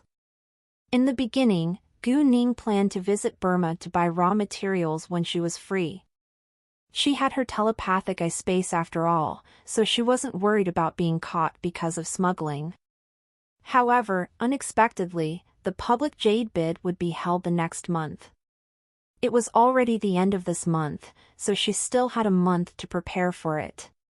She could settle the ongoing things within a month. Sure, why not, Gu Ning said. Ling Xiaoting heard their talk on the phone and thought that he could get at least a week free next month. If I'm free next month, I'll go with you, Ling Xiaoting said. Great. Gu Ning agreed. The/W novel chapters are published on no/vel/bin.co/m. A short while after Gu Ning hung up the call with Xingping, Jiang Ruiqin called her after he had hesitated for a long while. Hey, what are you doing now? Wanna dine out together? Jiang Ruiqin said. Hearing the voice, Ling Xiaoting immediately knew who he was, and he was confused as to how Gu Ning got to know Jiang Ruiqin. Thanks, but I already have an appointment with my friend, Gu Ning said, feeling a little bad. Well, fine, we can dine together next time. Jiang Ruiqin was a little disappointed, but didn't insist. Sure, Gu Ning said, then hung up. Are you familiar with him? Ling Xiaoting said, feeling slightly jealous. Gu Ning sensed Ling Xiaoting's emotional changes. She wore a resigned look but still explained. I'm not. I just encountered him when I ran in the morning yesterday, and I met him again when I hung out with Su Qining last night. We just know each other for a short time. Hearing that, Ling Xiaoting was even more jealous. You just met him twice, and you already gave him your phone number, and you even agreed to dine with him next time? Gu Ning was amused by her jealous boyfriend. However, she thought that it was reasonable that he was displeased, because she had so many male friends while he had few female friends. Actually, Gu Ning kept a polite distance for her male friends. Gu Ning didn't know what to do seeing Ling Xiaoting being jealous, but she wouldn't blame him. Instead, she became more patient and explained it clearly. He's Qining's friend and Master Zhang's grandson, so it wasn't appropriate if I refused to exchange phone numbers with him. I can make an excuse the next time if he calls again. Hearing that, Ling Xiaoting cheered up. Su Jinchen invited them to dine together in the presidential suite at Jinlin Hotel, which was Su Jinchen's family business. There was a lot of game equipment inside, like a billiard table, KTV, mahjong, and darts, so that you could have some fun with your friends after the meal. Gu Ning and Ling Xiaoting arrived at 5:30 p.m., and their friends were already playing the games. There were 4 of them in all, including Su Jinchen, Xin Bei, Su Qining, and Gu Anna. Hi, Xiaoting, Gu Ning. The moment Gu Ning and Ling Xiaoting walked in, Su Jinchen and Xin Bei, who were playing Q Sports, greeted them, then continued to play. Su Qining and Gu Anna were singing in the KTV room, but the music wasn't loud, so they heard Su Jinchen talking to Ling Xiaoting. Gu Anna was surprised that Ling Xiaoting came with Gu Ning and couldn't believe her ears. She didn't know Gu Ning's relationship with Ling Xiaoting. Oh, Gu Ning is here. Su Qining was excited, and stood up walking out. Wait, why did Gu Ning come with Xiaoting? Gu Anna asked, but Su Qining was already gone, so she followed her out at once.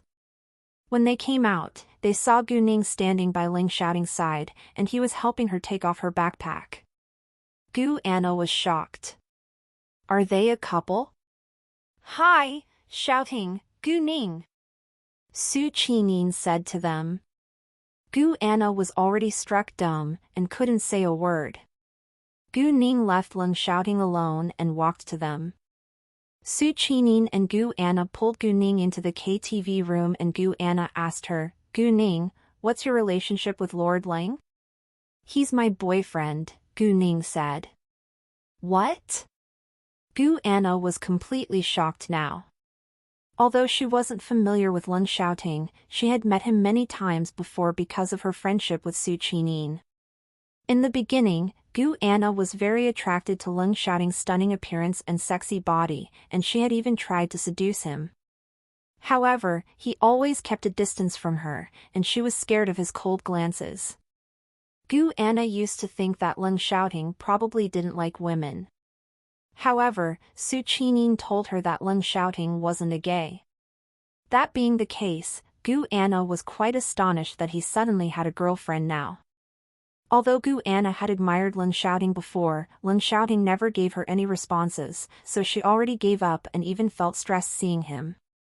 Therefore, she was greatly surprised, but not jealous. "Gu Ning, you're Lord Leng's girlfriend. That's so astonishing," Gu Anna said. Gu Ning smiled, but didn't say anything because she understood why Gu Anna was as shocked as everyone else when they heard that Leng Xiaoting had a girlfriend. However, Gu Ning was wondering about Master Leng's reaction when he found out. What she didn't know was that Master Leng already knew that Leng Xiaoting wasn't single. Moreover, he was eager to meet his grandson's girlfriend. In fact, they have already met each other, but neither of them knew. Gu Anna blamed Su Qining. "Qining, why didn't you tell me that Lord Leng has a girlfriend, and his girlfriend is Gu Ning?" "Oh, I forgot." Su Qining blinked her eyes and looked innocent. Gu Anna let her go, then stared straight at Gu Ning. "Tell us, who chased the other first?" Find you chapters on nv/lbi.com. "He chased me," Gu Ning said. "Oh my God!" Gu Anna exclaimed with shock. To her surprise, Leng Xiaoting, who seemed so cold and always kept a distance from women, would chase a girl on his own initiative. "Does he treat you well? Do you feel bored being with him? Don't you feel stressed in a relationship with him?" Gu Anna asked again. "Ha ha." Gu Ning and Su Qining laughed out loud, but both of them understood why she would ask those questions. "Well, no matter how cold he is to others, he's always kind and tender in front of me.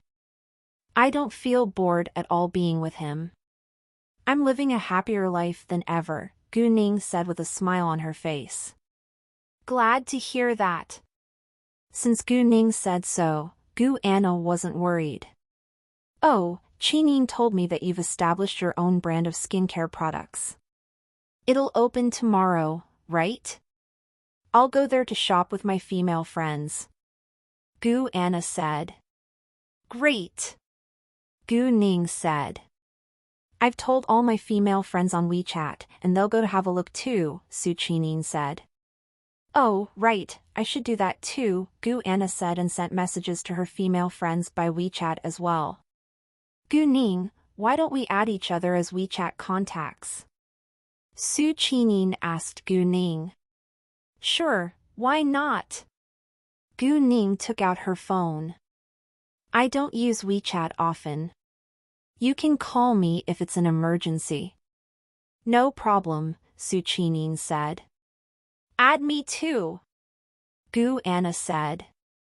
Afterwards, Gu Anna, Su Qining and Gu Ning added each other as WeChat contacts. "Wow, Gu Ning, you've posted nothing in your moments. Anna and I have posted countless selfies or photos of food or beautiful views." Su Qining was surprised after checking Gu Ning's WeChat moments. "I'm not a fan of doing that," Gu Ning said. Gu Anna sent out many messages concerning Gu Ning's skincare brand, and she soon had feedback. Some said that they disliked it because it wasn't an international brand. Some also said that international brands could also be very awful. For the sake of Gu Anna, many still decided to have a look. Gu Anna was born in a super rich family herself, so she, of course, wouldn't recommend bad things if she had tried them. Even though Gu Ning's skincare brand wasn't very famous yet, Gu Anna's friends were also willing to give it a try to please Gu Anna. Not everyone who was Gu Anna's WeChat contact had a close relationship with her, and many girls were born in relatively poorer families than the Gu family, so they all wanted to ride on the Gu family's coattails. As long as they could maintain a good relationship with the Gu family, it was possible that the Gu family would give them a helping hand in the future. Even though they might not need that, it wasn't a bad thing to maintain a good relationship with the Gu family after all. Gu Anna didn't care about their opinions. She wouldn't force them to buy the products anyway. The three of them talked and sang in the KTV room until 6 p.m. If Su Jinchen hadn't come to tell them to come eat together, they wouldn't have felt hungry at all. During dinner, Lin Xiaoting kept putting food into Gu Ning's bowl, and even helped her peel shrimp, which made the other 4 single people feel quite jealous. "Hey, couldn't you care a little about our feelings?" Su Jinchen said. Gu Ning and Lin Xiaoting knew that the others around the table were still single, but they still displayed their affection for each other right in front of them. "Exactly," Gu Anna said. "I loved freedom, but now I want love. When you were alone, you felt free, and you could do whatever you wanted. However, you somehow ached for love when you saw a loving couple. Why? You're not single because of us," Lin Xiaoting said, and hit the point. "Fine. I'll choose a man from those who are chasing me now to be my boyfriend," Gu Anna said, like it was a very serious decision. "I'm so envious of you. You still have choices, but I don't think I have," Su Qinin said. Su Qinin was beautiful, well-educated, and was also from a super rich as well as powerful family in the capital. There were few men who had the same background as her, but she also had many admirers. However, she liked none of them. It wasn't because she had high standards of her boyfriend, but because men today were all results-driven egotists. Even though Su Qinin had high standards for her boyfriend, she had the confidence to set the rules. In fact, she didn't demand that the man must be born in a super rich or powerful family like her, but he must be outstanding and good-looking. However, she hadn't found anyone who meet her standards yet. Most importantly, her ex-boyfriend had a bad effect on her. Although her ex-boyfriend came from a relatively powerful family in the capital as well, his family was barely comparable to hers. Even so, Su Qinin had never thought lightly of him. Unfortunately, her ex-boyfriend had simply taken advantage of her. Exactly because her ex-boyfriend's family was just relatively powerful, but not very powerful in the capital, he couldn't receive invitation letters from many high-end parties. The Su family, on the other hand, was one of the richest families in the capital, so Su Qinin was always invited to attend those high-end parties.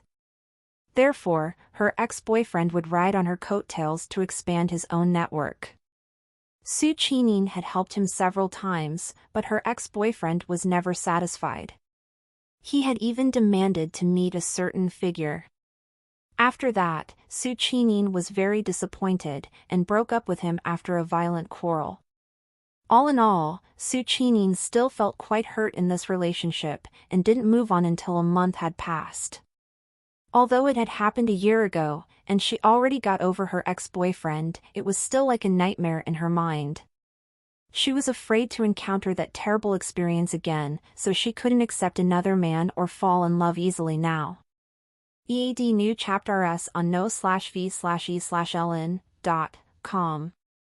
Come on, you have many more admirers than I do. Don't play pitiful with me, Gu Anna said. As Su Qinin's close friend, Gu Anna, of course, knew why Su Qinin looked so sad now, but she thought that Su Qinin should be more brave in love. There were indeed more bad guys than good ones in this world, but it didn't mean that there were no good men at all. Not every man behaved like Su Qinin's ex-boyfriend after all. In addition, girls learned how to love from previous terrible experiences, Gu Anna did as well, but Gu Anna never lost hope for true love.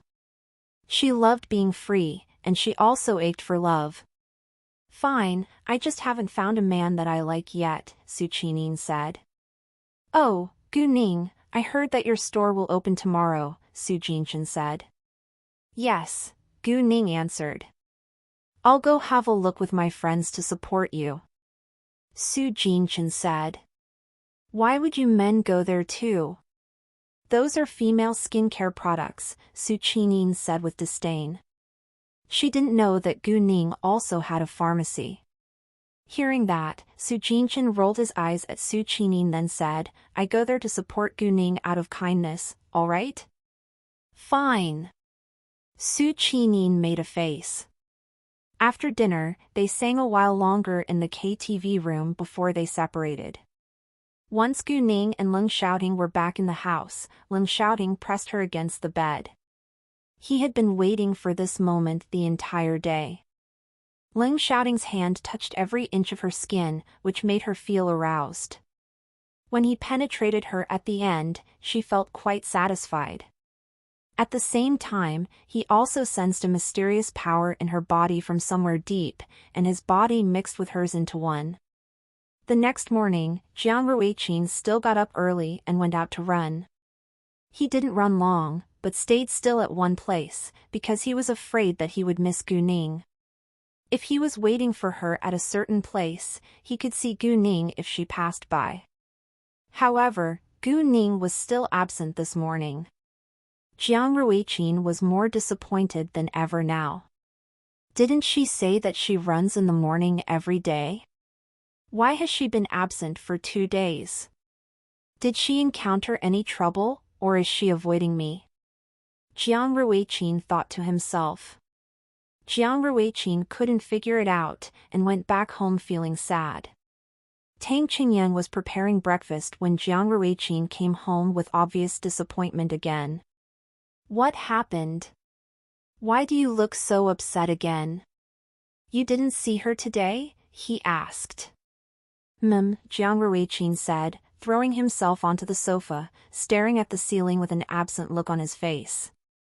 I just thought that you like her, but it seems like you're in love now, Tang Qingyang said. Jiang Ruiqing's mood was completely affected by Gu Ning now. Yeah. Jiang Ruiqing didn't deny it. Actually, he never thought that he would fall in love with a girl at the first sight, and now he was falling even deeper when he was missing her. However, it wasn't his fault anyway. Gu Ning was so outstanding and attractive. She must have countless admirers. Tang Qingyang walked to Jiang Ruiqing and encouraged him. Tell her if you love her. She will never know it if you don't say it aloud. We have just met twice. I don't want her to think I'm easy, Jiang Ruiqing said. You're right. Tang Qingyang agreed, but he felt worried seeing his close friend being so upset. Compared to other men today, Jiang Ruiqing was really a reliable, good young man, so Tang Qingyang, as his close brother, didn't want him to be hurt by a woman again. Jiang Ruiqing had been hurt by a woman in love, but it had happened a long time ago, and he had already moved on now. True love was only for the right person. Gu Ning woke up at 7 a.m. Once she opened her eyes, Leng Xiaoting's stunning, sleeping face appeared in her sight, and she was deeply attracted to it. Leng Xiaoting's tan skin looked very sexy in the sunshine. His flawless face was as beautiful as a statue. Maybe he wasn't the most handsome man in the world, but he definitely was the most attractive one in her eyes, and she was willing to do everything for him. All of a sudden, Leng Xiaoting opened his eyes, and wore an evil smile. Gu Ning was a little scared, but still couldn't move her eyes away from his smile. Seeing that, Leng Xiaoting was quite satisfied, and wore a broader smile, which stunned Gu Ning. Do you enjoy looking at me? Leng Xiaoting asked in his husky voice. Yeah, Gu Ning said, listening to her heart. Go on, Leng Xiaoting said. Why don't you kiss me?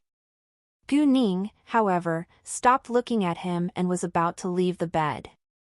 Nevertheless, Lin Xiaoting pulled her back and pressed on her body without hesitation. What are you doing? Gu Ning looked at him, feeling nervous. Let's do some morning exercise, Lin Xiaoting said with a serious face. No, my store is going to open today, and I must be there this morning. Gu Ning struggled to get rid of his control. I know, so it won't take long, Lin Xiaoting said, and kissed her to close her mouth. Gu Ning couldn't resist it and started to enjoy his kissing and touching. The foreplay only lasted for a short time today before Lin Xiaoting penetrated her. After a dozen minutes, Lin Xiaoting stopped. He hugged Gu Ning while taking a shower today. He knew that she would be busy today, so he wouldn't exercise again with her. After putting on fresh clothes, they left the house together. It was almost 9:30 a.m. when they arrived. The/W novel chapters are published on no/vel/bin.co/m. A while later, Su Jinchen came with flowers to congratulate Gu Ning. Congratulations! Su Jinchen said to Gu Ning. Thank you so much. Gu Ning took the flowers from him.